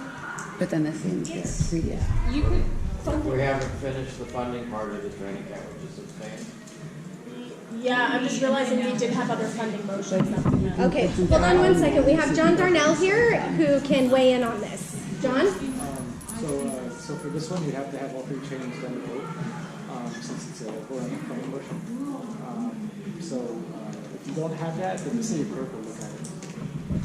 Okay, and that's true for all those other nominating the card holder and all that. So okay, I'll go back through that. Okay. Sorry, I didn't think of it earlier. No, thank you. Okay, I'm just gonna run it through. Anyone who hasn't done it, I'll be able to fix that later. So we'll just run through. Cindy Bitterman. Yes. Shelby Blacker. Yes. Lauren Borcher. Yes. Craig Brown. Hunter Bergarella. Yes. Ramiro Castro Jr. Yes. Chris Dowd. Yes. Amy Garcia. Yes. Amy Goldenberg. Yes. Sarah Greedy. Yes. Jay Gutag. Yes. Frank Kidwell. Yes. Christian Lamont. Yes. Linda LaRose. Yes. David Mann. Yes. Henry Mantel. Yes. Christina Mondi. Yes. Matthew Pestain. Yes. Sam Rosemy. Yes. Bob Shore. Yes. Sandra Sims. Nick Starr. Julian Stern. Yes. J. Keith Van Stratton. Valerie Washburn. Yes. Don Whitehead. Yes. Exivia Zuluaga. Okay, motion passes. Excellent. Thank you guys very much. Moving to item number 13 on the agenda, which is discussion and possible action to appoint up to 5 community impact statement filers. The filers must be board members, and the filers are responsible for filing the CISs into the city clerk's CIS portal.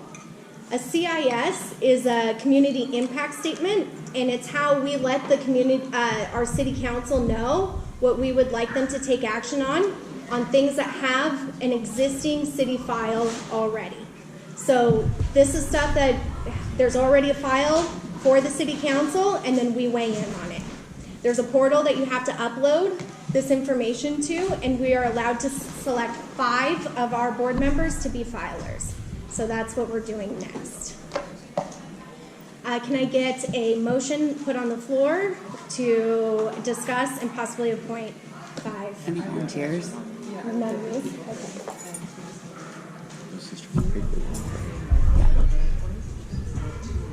Which is like right after we pass something at the regular committee, you would like put the vote. Okay, download it and upload it. is there anyone that would like to nominate themselves to be a CIS filer? Okay, Chris? Yes, I'd like to nominate myself. Okay. I'd also like to nominate Ben Schneider, because he writes a lot of CISs. Yes, second. Okay. And just for continuity for everyone's information, myself and Valerie are current CIS filers, as well as Michael from the last term. That being said, if anyone else would like to nominate themselves or someone else to be a CIS filer. I'd like to nominate myself. Linda, you would like to nominate yourself. And Ramiro, I saw your hand up. Would you like to nominate someone or yourself? I'll also nominate myself. Excellent. Okay. And last but not least, I think I'm going to nominate myself just to make sure that that everything gets put into the portal, if that's we okay have, with we have Sarah, Michael, Linda, Ramiro, and I know I missed someone. Chris. Oh yeah, you don't remember something. I nominated 2 people. I see. Okay. Chris, Michael, Linda, Ramiro, and myself. So So we only have 5 people. So That's it. we'd be removing Valerie. Oh, okay. Sorry, there's someone else? Nope. No. Okay. I make a motion to appoint all 5 of the people that were just named. Second. Okay. Let's just do this by vote by affirmation. Okay, we're gonna do a vote by affirmation, which means if you want to vote no on Chris Dower, Michael Schneider, Linda LaRose, Ramiro Castro, and Sarah Gravy being the CIS filers, if you'd like to vote no or abstain, please raise your hand. Excellent. I see no hands raised, so we will continue. Thank you for those that raised your hand to be a CIS filer. And I look forward to working with you guys, making sure that those get in.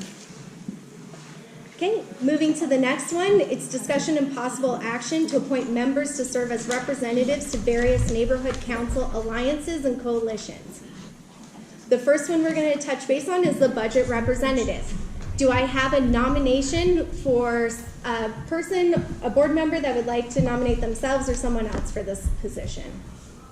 And these can remain vacant, correct? I believe last time we did not have them. Okay. Yes. Sorry, I don't have anyone to nominate. I'm just asking for clarification between the difference between like the representatives to the various things here. Sorry, and then the next one, liaisons to certain city departments and programs. Like, are those? I'm happy to clarify. Really different. Yeah, John, why don't you explain? Yeah, so item number 14 deals with alliances and coalitions. So these aren't official certified groups like your neighborhood council is a certified group where you get 32,000 a year, et cetera. These groups are formed citywide, and they're mostly made up of neighborhood council board members though, and their groups of alliances and coalitions. The Los Angeles Neighborhood Council Coalition, that one's a citywide coalition, basically deals with everything in the neighborhood council system that is related to the neighborhood council system. The other ones are basically issue related. Then item number 15 basically makes a person a liaison for certain issues. So like aging, animals, emergency preparedness, film, homelessness, LEDWP, public works, or resilience. You can basically work on an issue yourself. You would, report every month to the board on maybe like what department you're working with. You can work with the council office. You can put on an event related to that issue, et cetera. But there's no necessarily group for that. However, say for example, you want to be, a resilience liaison, and you also want to be, go to the Sustainability Alliance meetings. Those are very related. So you could definitely do that. Or if you want to be the Emergency Preparedness Liaison and go to the, Emergency Preparedness Alliance meetings, you can do that. You don't have to be both though. So I hope that helps explain. And one more question. I assume anybody can attend these meetings, but we're voting on somebody who's basically empowered to speak on behalf of the board at these meetings? Is that what this is? Well, basically to go on behalf of the board and bring information back as a representative from the board. Whatever you say there isn't what the board actually voted on to say, unless you bring something to them. But you would basically be reporting back, for what these groups are doing and whatever kind of work happens. Thank you. Excellent. Yes, Amy. I just want to point out that those alliances, that it doesn't have to be a board member, it could be a stakeholder as well, who would represent our, just like, and as I was on one of those alliances, and I don't want to be on the by the way, but it was one, each neighborhood council is allowed to have one representative on those alliances, and they get to vote on things. Anybody could probably go to the meetings because they're public meetings, but you just wouldn't get a vote. Got it. It's the representative who gets it. And sorry, is this the only time that we'll be able to appoint people to these, or is it like only once a term you're able to appoint? No, you could do it anytime. You can re-put this on the agenda. Item number 15, just so you know, the liaison positions. the chair of the neighborhood council, of any neighborhood council, can appoint people to be a liaison, and you're right, Amy, like, it doesn't necessarily have to be a board member, it could be a stakeholder, to be a liaison position. So say, for example, after this meeting, you want to, appoint somebody to be an aging liaison to the board, for the board. At the next meeting, you would just report that, so it's recorded in the minutes, and that's basically about it. So now remember, item number 15, actually, you don't necessarily need to vote, you could just appoint people. Item 14, no, would be a vote. Okay. All right. Thank you for the clarification. All right. With all of that being said, is there someone that would like to toss their hat into the ring for the budget representative? Thank you, Xavier. Excellent. Golden brain, I like it. Is there anyone else, or are we good with Xavier being in? Okay. If no one has any concerns with Xavier, then we will appoint Xavier the person. Can I see raise of hands if you want to abstain or vote no? I'll second the motion. Individually? Just the budget You guy. can do it as a group if you want. Okay. You want to get all of them? Okay, Yeah, you great. can just do one full sheet. Xavier. Okay, and then LADWP, advocacy and oversight. Does someone want to be that person? Sam, thank you for stepping up. The LGBTQ plus alliance, is there someone that would like to be a representative for that? Very well, I guess. Okay, Christian. I see a few hands. Okay, raise your hands high so I can see them. Craig and Henry? All right, so we have a runoff there. And you guys, you looked and you know when the meetings are? It's a monthly meeting on the calendar downtown. Did you see that? I didn't. No, I did not. The location changes all the time. I've looked into it. Okay. It's all over the city every month. Okay. That one I might Okay, recommend so waiting on. Henry, Fred, Christian, did you also read that? Was just those two? Just those two, and we'll have to vote on them. You guys just do them Oh, all both of them together. can go. Both of them can Yeah, go? yeah, it doesn't have to be just one. Okay. Excellent. Both of you guys can go. All right. For the Los Angeles Neighborhood Council Coalition, who would like to be on that? Shelby? Okay. And for the Neighborhood Council Emergency Preparedness Alliance? Thank you, Cindy. Sorry, would anyone else like to be on either of those? Ramiro? The neighborhood council coalition. Okay. Lank or Nasepa? All right. And then the Neighborhood Council Sustainability Alliance, Amy. Would anyone else like to serve with Amy? Ava Marinelli did. Ava would like to serve as well. Okay. Ava and Amy. Double A. And then the plan check. Is there someone that would like to serve? Chris? Yeah. I can start a plan check. It's a monthly meeting where it's mostly a lot of presentation-based things. People from the city and just other neighborhood councils do presentations on things happening in the city, be it like the metro digital signage thing. They heard that a few months back. They talk about different legislation, like how the legislation comes to the pipeline, and things like that. Sure.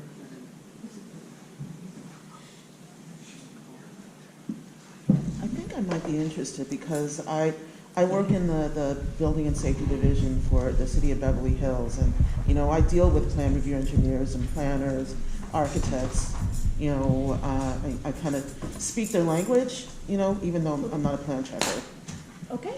Great. I'm also interested. You're Yeah. also interested? Okay. How many can I send? I Excellent. mean, they might have their own rules with how many votes from the neighborhood council. It's it's not official stuff. It's their own rules, but you can send that. Okay. Well, we're sending a group. Does anyone else want to jump in the car? I don't need SCDC. Yeah, can we ride the purple line there yet? We're sending it. Okay, so then we're going to make a motion to appoint the following members. Xavier to budget representative. Sam to LADWP Advocacy and Oversight. Craig and Henry to LGBTQ+ Alliance. Ramiro and Shelby to the Los Angeles Neighborhood Council Coalition. For the Neighborhood Council of Emergency Preparedness, we have Cindy. For the Neighborhood Council Sustainability Alliance, we have Amy and Ava. And for Plan Check, we have Chris Dower, Linda LaRose, and Nick Starr. If there's anyone that has an abstention or a no vote, oh, I need a second, sorry. Second. Thanks, Julian. Okay, now if anyone has an abstention or a no vote, please raise your hand. Seeing no one, all of you have now been appointed. Congratulations and thank you for stepping up. Sorry for that. Okay, next. Okay, next is the appointment for the liaisons for the certain city departments and programs. We can either just have you guys email me or the executive committee if you're interested, or we can go around the room again. I have a question for John while he's here. Okay, yes. I'm interested in the animal services liaison, although I own the veterinary animal hospital in Culver City, which I market and promote. Would there be any conflict of interest in this? Probably not. It's not in the city of LA. But if anything comes up on the board for a vote, related to something that maybe is in that area, I would just check in with me and you can see, that's usually case by case. Just in general. Businesses outside Los Angeles. Yeah, that's probably okay. But if things come up that, related to animals, on the board, like for votes because of the department or something like that, you can always check in with me and we can get you in touch with the city attorney's office because it's always case by case. You can't really generalize because it's hard to look at.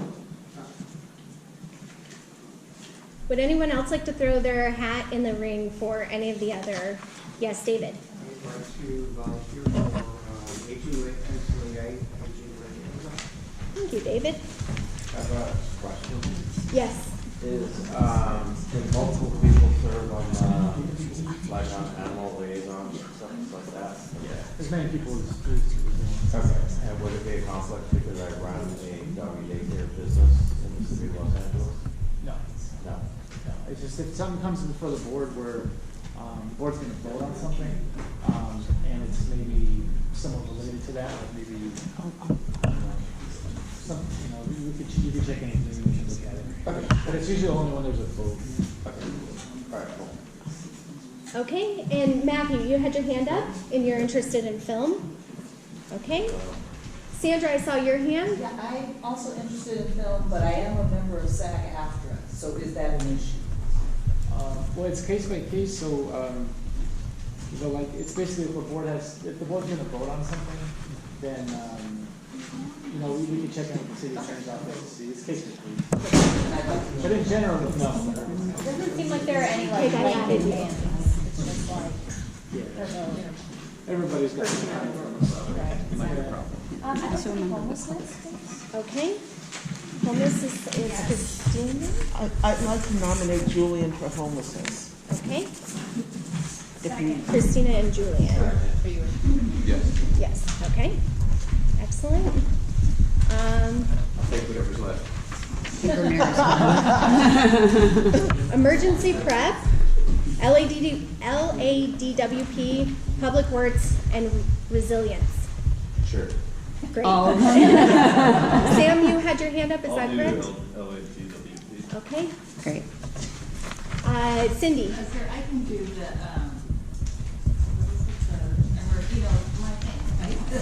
Resilience? Emergency preparedness. Emergency, you got it? Or in resilience goes with that too, so I don't know. If there's no big resilience, I don't do that. Okay. Let's do it well. Ramiro? I'm interested in film as well. You're interested in film as well. Christian?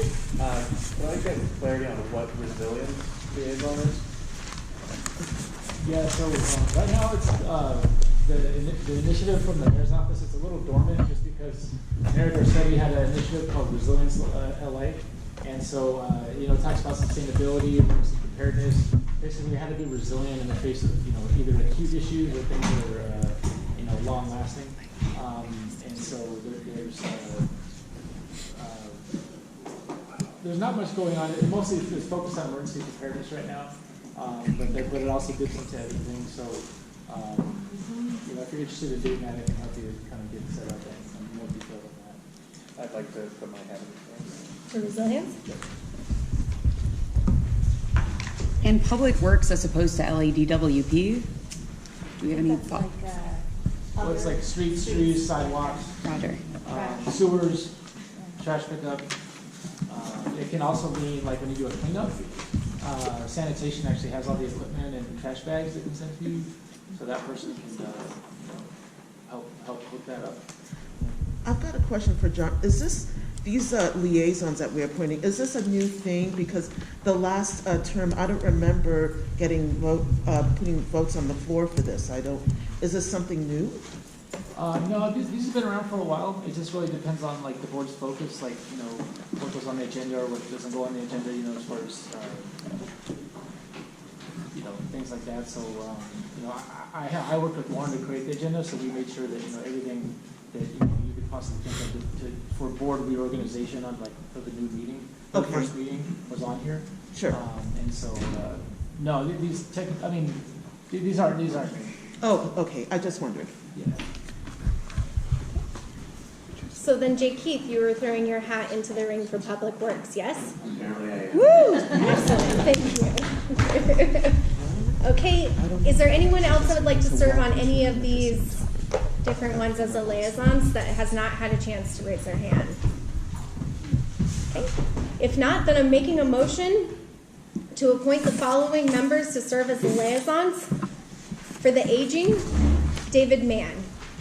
For animal services, I have Brent and Craig. For emergency preparedness, Cindy.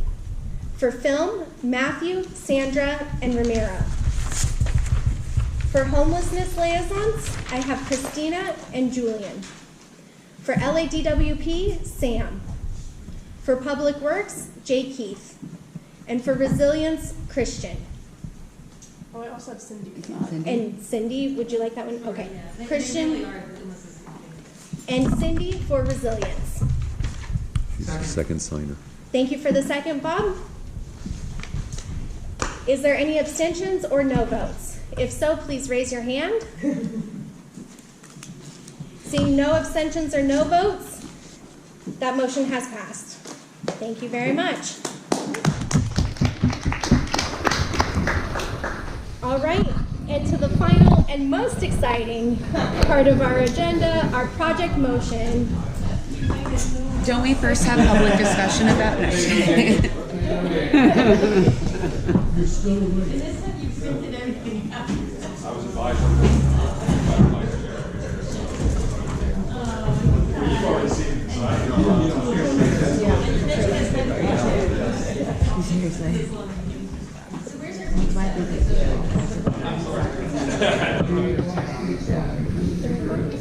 Jason.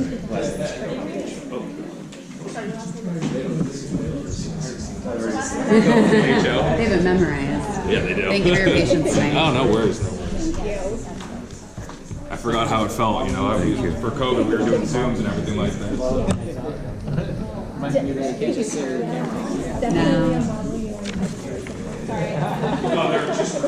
I've already looked at this.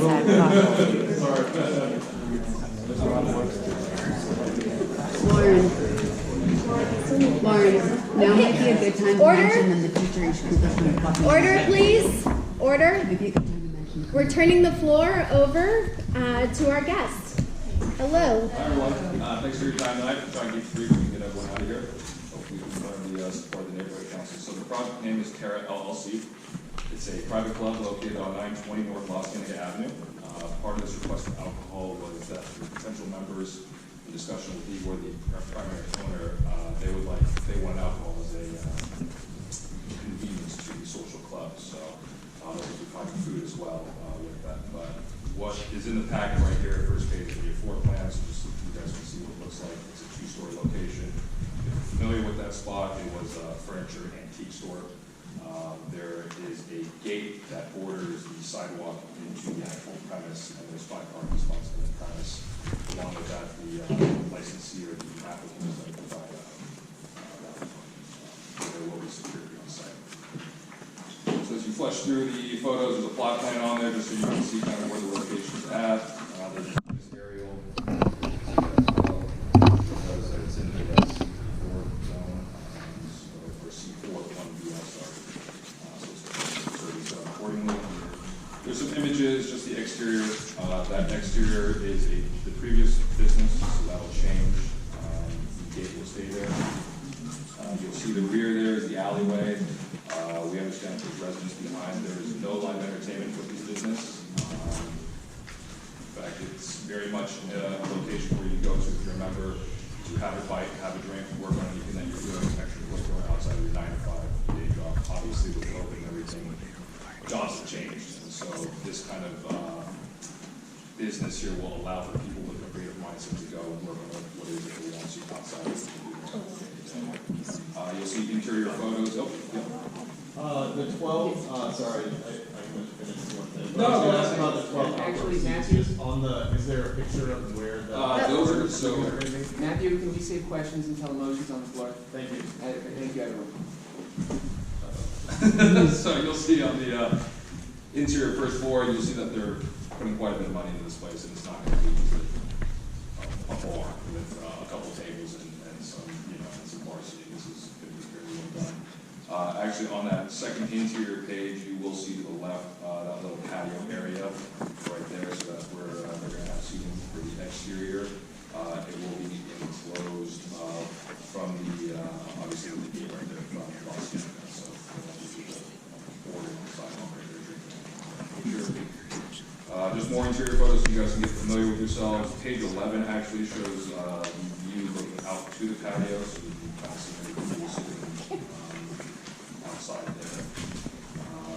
Just keep looking through. More photos for you guys, trying to keep the view as soon as possible. And again, the request for alcohol is the members.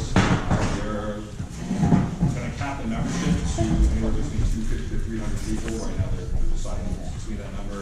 The total amount is going to be 136 people allowed in at once, and that includes the guests of the members. Each member is allowed in one guest at a time. The way that they're accessing this is through a QR code. So you show the security QR code, your membership pops up, and you're admitted accordingly. Anytime you bring a guest, the guest is going to be, they have to notify, the member notifies security in advance that they are bringing a guest, so that way there's not an overflow of more than 136 people at once. The applicant does not want any kind of line setting up outside whatsoever. So it's very much if they're capped at 136. If I'm at 137 coming in, they're going to let me know, hey, we're filled right now. We're going to text you or send you a message on the QR as to when it's available for you to come back and find out guests as well. So that's pretty much it. The hours of operation, 5 p.m. to 2 a.m. daily. Again, 136 people, and there will be food being served, valet parking, security, no live entertainment, no amplified music. We've worked with Officer Martinez over at Vice. We've complied with everything that they've asked for to ensure that we are not disturbing any kind of residents or community life. So we're hoping to garner your guys' support. Thank you very much for your presentation. Can we get a motion onto the floor, please? Absolutely. I'll make a motion to approve the CUB for Taylor. Second. I'll second. We heard these guys at Pluck, and there were initial comments against their business. They seem good. Excellent. Thank you for the background. Is there any public comment? Seeing no public comment, we'll turn it over to the board. Matthew, go ahead. For Pluck, I guess I have a question at the Pluck. Was there a conversation at the Pluck meeting around parking or neighborhood impact? If there's only, it seems like there's only 5 parking spots for, what, I don't know, maybe they have that. They've hired valet. 5,200 valet who are going to be driving cars in and around the neighborhood, parking and unparking the cars until 2 a.m. Was there a discussion about the Pluck meeting? What was that conversation, if you could share? I don't recall what we discussed about parking before, but the applicant can answer the questions this time. Great. Yeah, so they've hired a valet parking service to alleviate the parking concerns. I know that there's no interest don't know if this particular neighborhood has permitted parking for certain hours, so obviously these members are not gonna wanna get parking tickets, so valet will have to park accordingly along, probably also gonna get into commercial streets, so, yeah. Thank you. Cindy, and then Bob. What was the neighborhood outreach? Because you're gonna be open till 2 a.m., so I didn't know if you did any neighborhood outreach. Current location's not open at all. Right, outside of, we sent out the mailer to the residents within 500 feet for our pluck meeting. We didn't get any responses to that, and at the meeting, no one showed up to, issues with that, so that was our outreach. Okay, thank you. Bob? Can you explain a little bit more about how you're using the QR codes to verify memberships? And the question I specifically would like to address is how you're guarding against people basically handing somebody else the QR code so that non-members would get in. Well, QR codes are subject to the phone number and the ID of the people that are coming. So not only do you show your QR code, but you're going to have to verify that with your identification. Okay. Craig, and then Matthew. Do you guys operate these types of clubs anywhere else? No, this is going to actually be the first one, yes, for Terry. I had the same question because I just saw that you started the business in 2018, but you're not operating anywhere currently. Correct. So the idea had started in 2018. Terry was created at that point in time, obviously due to COVID. No one's opening up. No one's opening up anything during that time frame. So now that we're out of that, we decided to launch this particular project. Okay, Jay Keith, and then Valerie. Excuse me if I missed this. Are the outdoor seating available up to 2 a.m.? Yes. And again, that was coincided with work with Officer Martinez. And so he had suggested, look, PD has no issue with that 2 a.m. because it's limited seating in comparison to what's the indoor areas. So. Valerie, then Ramiro, then Dre. Will no amplified music be in the terms of the CUP? Because I know we got a 4 of us. Yeah, I believe so because the PD has already, Vice has already reached out to the city planning department and requested their wants on conditions. Okay, Ramiro. What criteria will you use for the membership? The criteria is creative ones, and there's no age differential, I guess. They're not looking for a particular age group. It's just, they want to qualify people who have more freelance, I guess, creative ideas rather than like a typical 9-to-5 type of guy, So like we say, like a banker's probably not going to be interested in that, but if you are a banker and you're working on film or certain particular projects that are outside of the typical 9-to-5, we're going to qualify you accordingly. I think that's going to be based off of what the ownership against it, so to speak.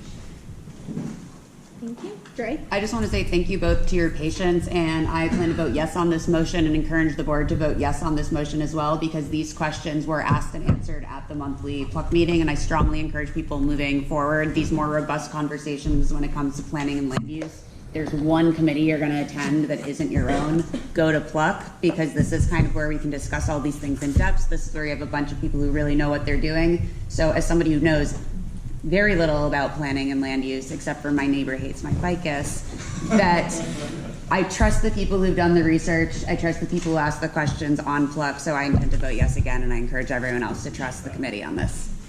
Thank you. Shelby? Is the second floor open? Yes. You mean open like? Open air? No. So it's fully enclosed. Thank you. No balcony, no doors on top of that. So where is the open air? It's on there's a First floor. On the street side, correct? Street side, yeah, that's on the actual. It's going to be So it's in. Okay, Nick, you had your hand up. It's just an annual fee, so you're going to pay the $1,000 and change, and that allows you the membership, and then when you go and actually either, you will, once you enter, you will pay for your drink, you will pay for your food, you will pay for your charcuterie, whatever it is that you order, so the $1,000 and change. Buy it 100,000 times. Yes, Ramiro. Would you open without an alcohol license? Yeah, it's going to open with or without. They're investing quite a bit of funds into this project, regardless. All right. Seeing no other hands, and the motion being on the floor and seconded, let's take a vote. We can do a vote by affirmation for this. So if you would like to abstain from this vote or vote no on the motion to approve the conditional use permit for on-site sales and consumption in conjunction with a 2,480 square foot private club, please raise your hand. Again, that is to abstain or vote no.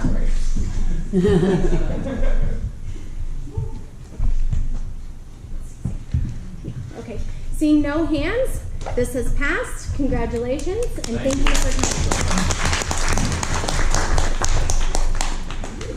All right, everybody, we have made it to the end of our agenda. Congratulations. You too. Thank you. I want to say a special thank you to John Darnell Yes. and also Lauren for giving up her night.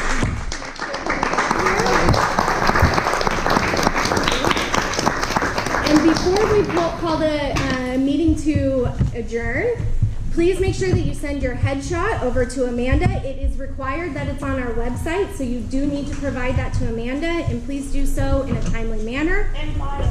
And your bio, and then also a Google form will be going around asking you which committee you would like to be on, if you would like to be a part of the leadership of one of those committees, and if you would like to serve on multiple committees. It will help us if you guys fill that out in a timely manner. We would like to see the committees as soon as possible so you guys can get to your work. So when you see that, please take the time to fill it out. It's short, it's like 10 questions or less. And we really, really want to take what your interests are into consideration for your committees. So please make sure that you fill it out and let us know how you want to serve and where. Okay, with that, I have a motion to adjourn. Second. Do I have a second?